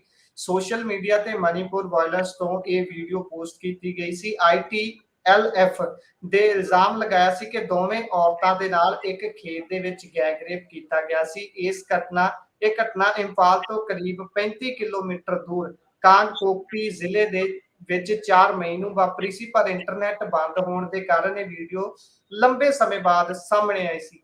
ਇਸ ਦੇ ਨਾਲ ਦੇਸ਼ ਦੇ 140 ਕਰੋੜ ਲੋਕ ਸ਼ਰਮਸਾਰ ਹੋਏ, ਪਰ ਦੇਸ਼ ਦੇ ਪ੍ਰਧਾਨ ਮੰਤਰੀ ਇਸ ਵੀਡੀਓ ਦੇ ਵਾਇਰਲ ਹੋਣ ਤੋਂ ਬਾਅਦ ਚੰਦ ਸੈਕਿੰਡ ਵੀ ਇਸ ਸਾਰੀ ਘਟਨਾ, ਇਸ ਸਾਰੇ ਪ੍ਰਕਰਨ ਦੇ ਬਾਰੇ ਕੁਝ ਵੀ ਨਹੀਂ ਬੋਲ ਸਕੇ। ਉਹਨਾਂ ਦੇ ਵੱਲੋਂ ਇਸ ਦਾ ਹੱਲ ਕੱਢਿਆ ਜਾਣਾ ਤਾਂ ਦੂਰ ਦੀ ਗੱਲ ਹੈ। ਜੀ ਦੀ ਪ੍ਰਿੰਟ ਦੇ ਵਿੱਚ ਗੁਰਪ੍ਰੀਤ ਸਿੰਘ ਜੀ ਇੱਕ ਖਬਰ ਛਪੀ ਆ, ਕਾਫੀ ਦਿਨ ਹੋ ਗਏ, ਸਮਾਂ ਲੱਗਿਆ ਤੇ ਸਾਰਿਆਂ ਨੂੰ ਪੜ੍ਹਨੀ ਚਾਹੀਦੀ ਹੈ। ਉਹਦੇ ਉਸ ਖਬਰ ਦੇ ਵਿੱਚ ਇੱਕ ਖਬਰ ਦਾ ਹਵਾਲਾ ਦਿੱਤਾ ਗਿਆ ਜਿਹੜੀ ਕਿ 15 ਜੁਲਾਈ 2004 ਦੀ ਹੈ। ਉਹਦੇ ਵਿੱਚ 12 ਮਣੀਪੁਰ ਦੀਆਂ ਔਰਤਾਂ ਨੂੰ ਜਿਹੜਾ ਉਹ ਅਸਾਮ ਰਾਈਫਲਸ ਦੇ ਸਾਹਮਣੇ ਬੇਇੱਜ਼ਤ ਕੀਤਾ ਗਿਆ ਸੀਗਾ ਹੈੱਡਕੁਆਟਰ ਦੇ ਵਿੱਚ, ਤੇ ਇਹ ਪ੍ਰੋਟੈਸਟ ਕਰ ਰਹੀਆਂ ਸੀਗੀਆਂ। ਇੱਕ ਮੈਨੋਰਾਮਾ ਥਾਂਜੀਗਮ ਜਿਹੜਾ ਕਿ ਉੱਥੋਂ ਦਾ ਕੋਈ ਬੰਦਾ ਸੀਗਾ, ਉਹਨੇ ਰੇਪ ਦੇ ਮਾਮਲੇ ਦੇ ਵਿੱਚ ਇਹ ਪ੍ਰੋਟੈਸਟ ਕਰ ਰਹੀਆਂ ਸੀਗੀਆਂ। ਇਹ ਘਟਨਾ ਹੈਗੀ ਹੈ 15 ਜੁਲਾਈ 2004 ਦੀ। ਮਣੀਪੁਰ ਦੀਆਂ ਔਰਤਾਂ ਨਗਨ ਹੋ ਕੇ ਵੀ ਸੁਰੱਖਿਆ ਬਲਾਂ ਦੇ ਵਿਰੁੱਧ, ਉੱਥੋਂ ਦੇ ਨਿਜ਼ਾਮ ਦੇ ਵਿਰੁੱਧ ਪ੍ਰਦਰਸ਼ਨ ਕਰ ਚੁੱਕੀਆਂ ਨੇ, ਪਰ ਹਜੇ ਤੱਕ ਉਹਨਾਂ ਦੀ ਕੋਈ ਸੁਣਵਾਈ ਨਹੀਂ ਹੋਈ। ਅਸਲ ਦੇ ਵਿੱਚ ਅਪਸਫਾ ਉੱਥੋਂ ਦੀ ਇੱਕ ਬਹੁਤ ਵੱਡੀ ਜਿਹੜੀ ਅਪਸਫਾ ਲਾਈ ਗਈ ਹੈ ਨਾ ਉੱਥੇ ਮਣੀਪੁਰ ਦੇ ਕਈ ਇਲਾਕਿਆਂ ਦੇ ਵਿੱਚ, ਉੱਥੇ ਬਹੁਤ ਵੱਡੀ ਜੱਦੋਜਹਿਦ ਕਰਨੀ ਪਈ ਸੀ ਉਹਨਾਂ ਲੋਕਾਂ ਨੂੰ ਦਹਾਕਿਆਂ ਦੇ ਵਿੱਚ। ਸੋ ਇਸੇ ਕਰਕੇ ਬਹੁਤ ਸਾਰੇ ਸੁਸਾਈਡ ਹੋਏ ਸੀਗੇ, ਇੱਥੋਂ ਤੱਕ ਕਿ ਅਪਸਫਾ ਜਦੋਂ ਉੱਥੇ ਯੂਜ਼ ਕੀਤਾ ਜਾਂਦਾ ਸੀ, ਸੁਰੱਖਿਆ ਬਲਾਂ ਵੱਲੋਂ ਆਪਦੀਆਂ ਪਾਵਰਾਂ ਵੱਧ ਦਿਖਾਈਆਂ ਜਾਂਦੀਆਂ, ਜਿਵੇਂ ਤੁਸੀਂ ਖਬਰ ਦਾ ਹਵਾਲਾ ਦਿੱਤਾ ਹੈ। 1980 ਤੋਂ ਲੈ ਕੇ 1974 80 ਇੱਥੋਂ ਤੱਕ ਕਿ ਉਸ ਤੋਂ ਬਾਅਦ ਵੀ ਇੱਥੋਂ ਤੱਕ ਕਿਹਾ ਗਿਆ ਕਿ BSF ਦੇ ਨਾਲ ਜੁੜੇ ਕੁਝ ਅਫਸਰ ਸੀਗੇ ਜਿਹੜੇ ਉਹਨਾਂ ਟਾਈਮਾਂ ਦੇ ਵਿੱਚ ਵੀ ਉੱਥੋਂ ਦੇ ਲੋਕਾਂ ਦੇ ਨਾਲ ਇਹੋ ਜਿਹਾ ਵਰਤਾਰਾ ਕਰਦੇ ਸੀ। ਤੁਸੀਂ ਸੋਚ ਕੇ ਦੇਖੋ ਕਿ ਜਿਨ੍ਹਾਂ ਲੋਕਾਂ ਨਾਲ 1974 ਤੋਂ ਅਜਿਹਾ ਹੁੰਦਾ ਆ ਰਿਹਾ, ਅੱਜ ਉਹ ਕਿਸ ਮਾਨਸਿਕਤਾ ਦੇ ਵਿੱਚੋਂ ਲੰਘ ਰਹੇ ਹੋਣਗੇ। ਕਿੰਨੀ ਪੀੜਾਦਾਇਕ ਉਹ ਘਟਨਾਵਾਂ, ਉਹ ਮਰਹਲੇ, ਉਹ ਵਕਤ ਉਹਨਾਂ ਦੇ ਲਈ ਹੋਣਗੇ ਜਿਹੜੇ ਲੋਕ ਇਹਨਾਂ ਹਾਲਾਤਾਂ ਦੇ ਵਿੱਚੋਂ ਲੰਘੇ ਨੇ। ਸੋ ਇਹ ਖਬਰਾਂ ਅੱਜ ਦੀਆਂ ਨਹੀਂ, ਬਹੁਤ ਟਾਈਮ ਤੋਂ ਇਹ ਜਿਹੜੇ ਦੋਸ਼ ਨੇ ਲੱਗ ਰਹੇ ਨੇ ਸੁਰੱਖਿਆ ਬਲਾਂ ਦੇ ਉੱਤੇ, ਉੱਚ ਅਫਸਰਾਂ ਦੇ ਉੱਤੇ, ਕਿ ਜਦੋਂ 17 ਸਾਲ ਪਹਿਲਾਂ ਇੱਕ ਨੈਕ ਪ੍ਰੋਟੈਸਟ ਕਰਨਾ ਪਿਆ ਸੀਗਾ against army. Mothers of Manipur ਇਸ ਪ੍ਰੋਟੈਸਟ ਦਾ ਨਾਂ ਸੀਗਾ, ਤੇ ਇਹਨਾਂ ਨੂੰ ਕਿਹਾ ਗਿਆ ਸੀਗਾ ਕਿ ਹੁਣ ਇਸ ਤੋਂ ਜ਼ਿਆਦਾ ਨਹੀਂ। ਇਸ ਦਾ ਜਿਹੜਾ ਮੇਨ ਅੰਦੋਲਨ ਦਾ ਜਿਹੜਾ ਰੁਖ ਸੀਗਾ, ਅੱਜ ਵੀ ਦੀ ਪ੍ਰਿੰਟ ਤੇ ਖਬਰ ਜਿਹੜੀ ਹੈ ਪਈ ਹੈ, ਤੁਸੀਂ ਇਸ ਨੂੰ ਪੜ੍ਹ ਸਕਦੇ ਹੋ। ਜੀ ਜੀ, ਇਸੇ ਖਿਲਾਫ ਰੋਮ ਸ਼ਰਮੀਲਾ ਜਿਹੜੇ ਸਨ ਉਹਨਾਂ ਦੇ ਵੱਲੋਂ ਵੀ ਲੰਬੇ ਸਮੇਂ ਤੱਕ ਹਾਂਜੀ ਪ੍ਰਦਰਸ਼ਨ ਕੀਤਾ ਜਾਂਦਾ, ਹੰਗਰ ਸਟ੍ਰਾਈਕ ਤੇ ਉਹ ਰਹੇ। ਉਹਨਾਂ ਦਾ ਜੀ ਵੀ ਇੱਕ ਲੰਬਾ ਉਹ ਰਿਕਾਰਡ ਹੈ ਜਿਹੜਾ ਪੜ੍ਹਨ ਵਾਲੀ ਗੱਲ ਹੈ। ਉਹਨਾਂ ਨੇ ਕਿਸ ਤਰੀਕੇ ਦੇ ਨਾਲ ਅਪਸਫਾ ਦੇ ਖਿਲਾਫ ਸੰਘਰਸ਼ ਕੀਤਾ। ਸੋ ਹਮ, ਅਗਲੀ ਖਬਰ ਜਿਹੜੀ ਹੈ ਉਹ ਬਠਿੰਡਾ ਤੋਂ ਆ ਰਹੀ ਹੈ। ਬਠਿੰਡਾ ਦੇ ਵਿੱਚ ਇੱਕ ਸਰਕਾਰੀ ਹਸਪਤਾਲ ਦੇ ਵਿੱਚ ਨਰਸਾਂ ਨੇ ਹਮ, ਡੀਜੇ ਤੇ ਡਾਂਸ ਕੀਤਾ, ਜਿਸ ਦੀ ਵੀਡੀਓ ਬਹੁਤ ਤੇਜ਼ੀ ਦੇ ਨਾਲ ਵਾਇਰਲ ਹੋ ਰਹੀ ਹੈ। ਜੀ ਨਰਸਾਂ ਨੇ ਸਰਕਾਰੀ ਹੁਕਮਾਂ ਨੂੰ ਨਜ਼ਰਅੰਦਾਜ਼ ਕਰਕੇ ਹਸਪਤਾਲ ਵਿੱਚ ਲੱਗੇ ਡੀਜੇ ਤੇ ਜੰਮ ਕੇ ਭੰਗੜਾ ਪਾਇਆ। ਵੀਡੀਓ ਵਿੱਚ ਨਰਸਾਂ ਡੀਜੇ ਤੇ ਵੱਜ ਰਹੇ ਗਾਣਿਆਂ ਤੇ ਥਿਰਕਦੀਆਂ ਨਜ਼ਰ ਆ ਰਹੀਆਂ ਨੇ। ਵੀਡੀਓ ਵਾਇਰਲ ਹੋਣ ਤੋਂ ਬਾਅਦ ਸੰਬੰਧਿਤ ਮਹਿਕਮੇ ਦੇ ਵਿੱਚ ਹੜਕੰਪ ਮਚ ਗਿਆ। ਮਰੀਜ਼ਾਂ ਦੀ ਸਿਹਤ ਦਾ ਧਿਆਨ ਰੱਖੇ ਬਗੈਰ ਹਸਪਤਾਲ ਵਿੱਚ ਉੱਚੀ ਆਵਾਜ਼ ਵਿੱਚ ਲਾਊਡ ਸਪੀਕਰ ਲਗਾਉਣ ਤੇ ਸਰਕਾਰ ਵੱਲੋਂ ਪਹਿਲਾਂ ਹੀ ਬੈਨ ਲਗਾਇਆ ਗਿਆ, ਪਰ ਇਹ ਜਿਹੜਾ ਡੀਜੇ ਲੱਗਾ ਸੀ ਇਹ ਹਸਪਤਾਲ ਦੇ ਬਾਹਰ ਜਾਂ ਫਿਰ ਆਸ-ਪਾਸ ਨਹੀਂ, ਬਲਕਿ ਹਸਪਤਾਲ ਦੇ ਅੰਦਰ ਲੱਗਿਆ ਹੋਇਆ ਸੀ।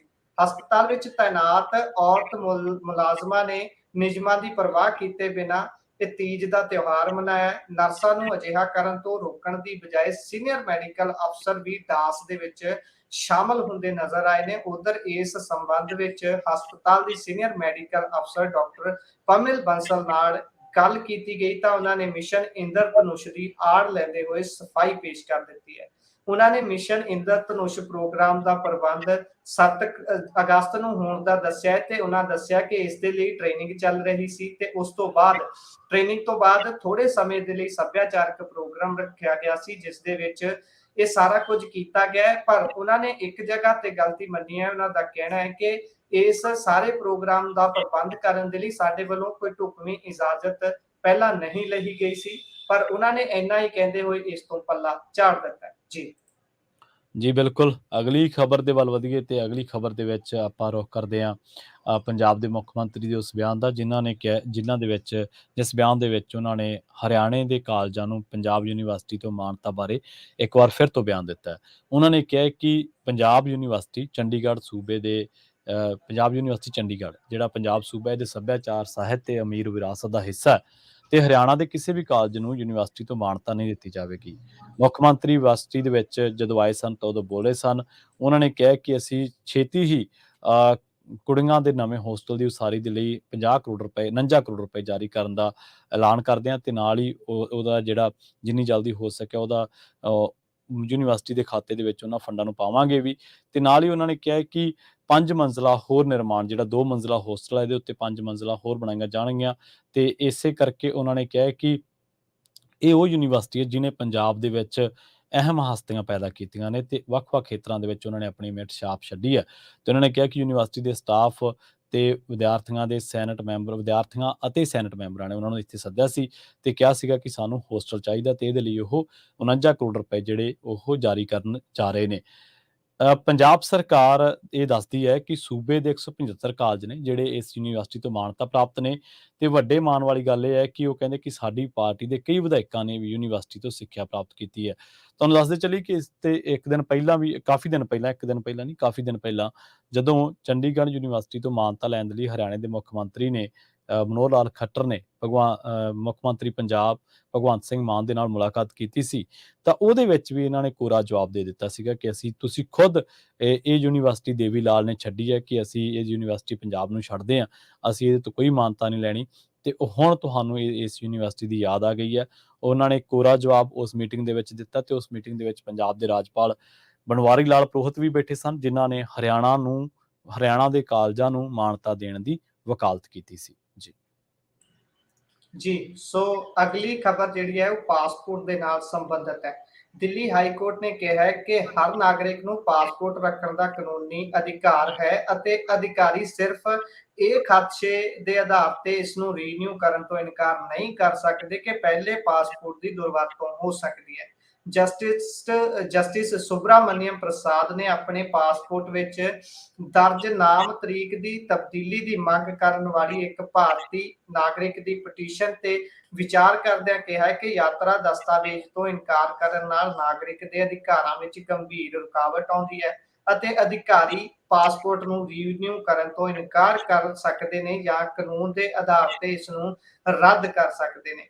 ਮੌਜੂਦਾ ਮਾਮਲੇ ਵਿੱਚ ਅਧਿਕਾਰੀਆਂ ਨੇ ਪਟੀਸ਼ਨਰ ਦੇ ਪਾਸਪੋਰਟ ਨੂੰ ਰੀਨਿਊ ਕਰਨ ਤੋਂ ਇਨਕਾਰ ਕਰ ਦਿੱਤਾ ਸੀ। ਇਸ ਆਧਾਰ ਤੇ ਅਪਡੇਟ ਕੀਤੀ ਜਨਮ ਤਰੀਕ ਨੂੰ ਸੋਧਣ ਦਾ ਦਾਅਵਾ ਸੱਚਾ ਨਹੀਂ ਜਾਪਦਾ। ਪਾਸਪੋਰਟ ਅਥਾਰਟੀ ਦੇ ਵਕੀਲ ਨੇ ਅਦਾਲਤ ਨੂੰ ਦੱਸਿਆ ਕਿ ਪਟੀਸ਼ਨ ਕਰਤਾ ਨੂੰ ਪਹਿਲਾਂ ਪਾਸਪੋਰਟ ਜਾਰੀ ਕੀਤੇ ਹੋਏ ਲਗਭਗ 14 ਸਾਲ ਬੀਤ ਚੁੱਕੇ ਨੇ ਅਤੇ ਜੇਕਰ ਇਸ ਨੂੰ ਨਵਿਆਇਆ ਜਾਂ ਨਵੀਂ ਜਨਮ ਤਰੀਕ ਤੇ ਦੁਬਾਰਾ ਜਾਰੀ ਕੀਤਾ ਜਾਂਦਾ ਹੈ ਤਾਂ ਉਹ ਯਾਤਰਾ ਦਸਤਾਵੇਜ਼ ਦੀ ਦੁਰਵਰਤੋਂ ਹੋ ਸਕਦੀ ਹੈ। ਸੋ ਇਸ ਤਰੀਕੇ ਦੇ ਨਾਲ ਪਟੀਸ਼ਨ ਕਰਤਾ ਅਤੇ ਇਸ ਅਧਿਕਾਰੀਆਂ ਦੇ ਵਿਚਾਲੇ ਜਿਹੜੀ ਖਿੱਚੋਤਾਣ ਸੀ ਉਸ ਨੂੰ ਲੈ ਕੇ ਹੁਣ ਅਦਾਲਤ ਦੇ ਵੱਲੋਂ ਹੁਕਮ ਆਇਆ ਹੈ। ਇਹ ਫੈਸਲਾ ਆਇਆ ਹੈ ਕਿ ਇਸ ਤਰੀਕੇ ਦੇ ਨਾਲ ਕਿਸੇ ਦੇ ਜਿਹੜੇ ਹੱਕ ਨੇ ਉਹਨਾਂ ਦੇ ਉੱਪਰ ਡਾਕਾ ਨਹੀਂ ਮਾਰਿਆ ਜਾ ਸਕਦਾ ਕਿ ਪਹਿਲੇ ਜਿਹੜੇ ਡਾਕੂਮੈਂਟ ਨੇ ਉਸ ਦੀ ਦੁਰਵਰਤੋਂ ਹੋ ਸਕਦੀ ਹੈ।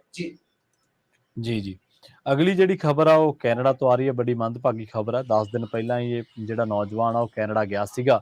ਪਿੰਡ ਸੰਧੂ ਕਲਾਂ ਦਾ ਇਹ ਨੌਜਵਾਨ ਦੱਸਿਆ ਗਿਆ ਜਿਹਦੀ ਕਿ ਮੌਤ ਹੋ ਚੁੱਕੀ ਹੈ ਕੈਨੇਡਾ ਦੇ ਵਿੱਚ ਹੀ। ਤੇ ਉਸ ਤੋਂ ਬਾਅਦ ਉਸ ਦੇ ਪਰਿਵਾਰ ਤੇ ਉਸ ਦੇ ਇਲਾਕੇ ਦੇ ਵਿੱਚ ਜਿਹੜੀ ਸੋਗ ਦੀ ਲਹਿਰ ਦੌੜ ਗਈ ਹੈ।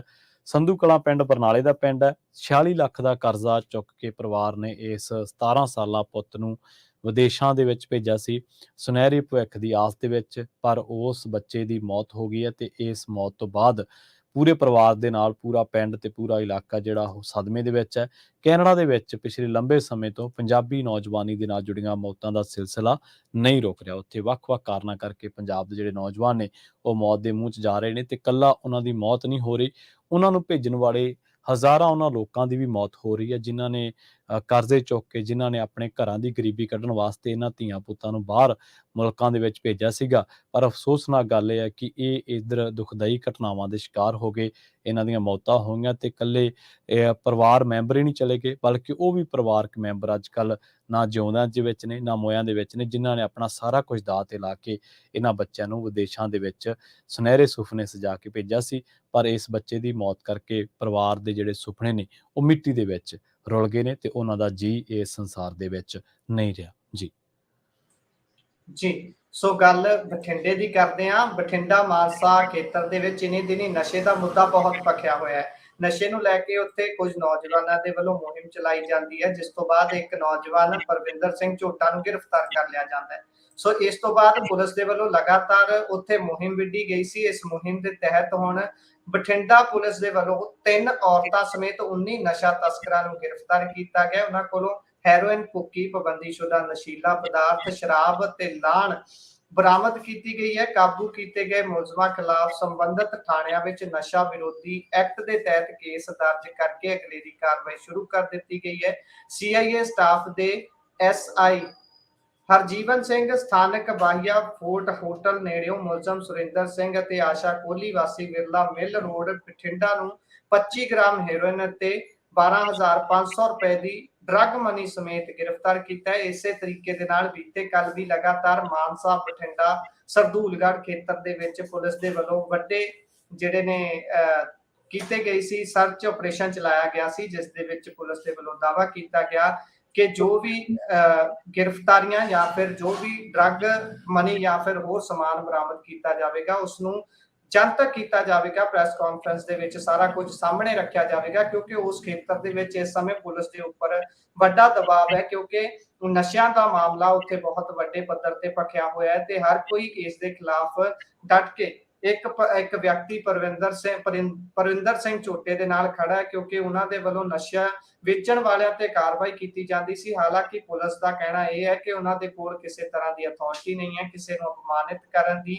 ਅਤੇ ਕਿਸੇ ਦੇ ਨਾਲ ਵੀ ਇਸ ਤਰੀਕੇ ਦੇ ਨਾਲ ਧੱਕਾ ਕਰਨ ਦੀ। ਇਹ ਕੰਮ ਪੁਲਿਸ ਦਾ ਹੈ, ਕਿਸੇ ਹੋਰ ਦਾ ਨਹੀਂ ਹੈ। ਪਰ ਜਿਹੜੇ ਆਮ ਲੋਕ ਨੇ ਉਹ ਇਸ ਦੇ ਉਲਟ ਵਿਚਾਰਧਾਰਾ ਰੱਖਦੇ ਨੇ। ਪਰ ਹੁਣ ਪੁਲਿਸ ਦਬਾਅ ਦੇ ਵਿੱਚ ਜਾਂ ਫਿਰ ਕਹਿ ਸਕਦੇ ਹਾਂ ਕਿ ਆਪਣਾ ਕੰਮ ਕਰਦੇ ਹੋਏ ਲਗਾਤਾਰ ਉਸ ਖੇਤਰ ਦੇ ਵਿੱਚ ਕਾਰਵਾਈ ਕਰ ਰਹੀ ਹੈ। ਜੀ ਗੁਰਪ੍ਰੀਤ ਸਿੰਘ ਜੀ, ਆਪਣਾ ਜਿਹੜਾ ਪ੍ਰੋਗਰਾਮ ਖਬਰ ਤੇ ਨਜ਼ਰ ਦਾ ਸਮਾਂ ਜੋ ਸਮਾਪਤੀ ਵੱਲ ਹੈ, ਇਹਨਾਂ ਖਬਰਾਂ ਤੇ ਜਾਣਕਾਰੀਆਂ ਦੇਣ ਦੇ ਲਈ ਤੁਹਾਡਾ ਬਹੁਤ ਬਹੁਤ ਧੰਨਵਾਦ ਜੀ। ਧੰਨਵਾਦ। ਸਤਿ ਸ਼੍ਰੀ ਅਕਾਲ ਜੀ। ਸੋ ਪ੍ਰੋਗਰਾਮ ਖਬਰ ਤੇ ਨਜ਼ਰ ਨੂੰ ਇੱਥੇ ਹੀ ਆਪਾਂ ਸਮਾਪਤ ਕਰਾਂਗੇ। ਪੰਜਾਬੀ ਰੇਡੀਓ USA ਦੀ ਅਗਲੀ ਪੇਸ਼ਕਸ਼ ਪ੍ਰੋਗਰਾਮ ਅਪਡੇਟ ਅਮਰੀਕਾ ਪ੍ਰੋਗਰਾਮ ਦੇ ਵਿੱਚ ਗੱਲਬਾਤ ਕਰਾਂਗੇ ਅਮਰੀਕਾ ਦੇ ਨਾਲ ਵਿਸ਼ਵ ਭਰ ਦੇ ਵਿੱਚ ਵਾਪਰੀਆਂ ਅਹਿਮ ਖਾਸ ਵੱਡੀਆਂ ਖਬਰਾਂ ਦੇ ਬਾਰੇ, ਘਟਨਾਵਾਂ ਦੇ ਬਾਰੇ। ਜੁੜੇ ਰਹੋ ਪੰਜਾਬੀ ਰੇਡੀਓ USA ਦੇ ਨਾਲ। ਇੱਕ ਅਗਲੀ ਖਬਰ ਅਗਲੀ ਜਿਹੜੀ ਪੇਸ਼ਕਸ਼ ਹੈ ਚੰਦ ਮਿੰਟਾਂ ਦੇ ਵਿੱਚ।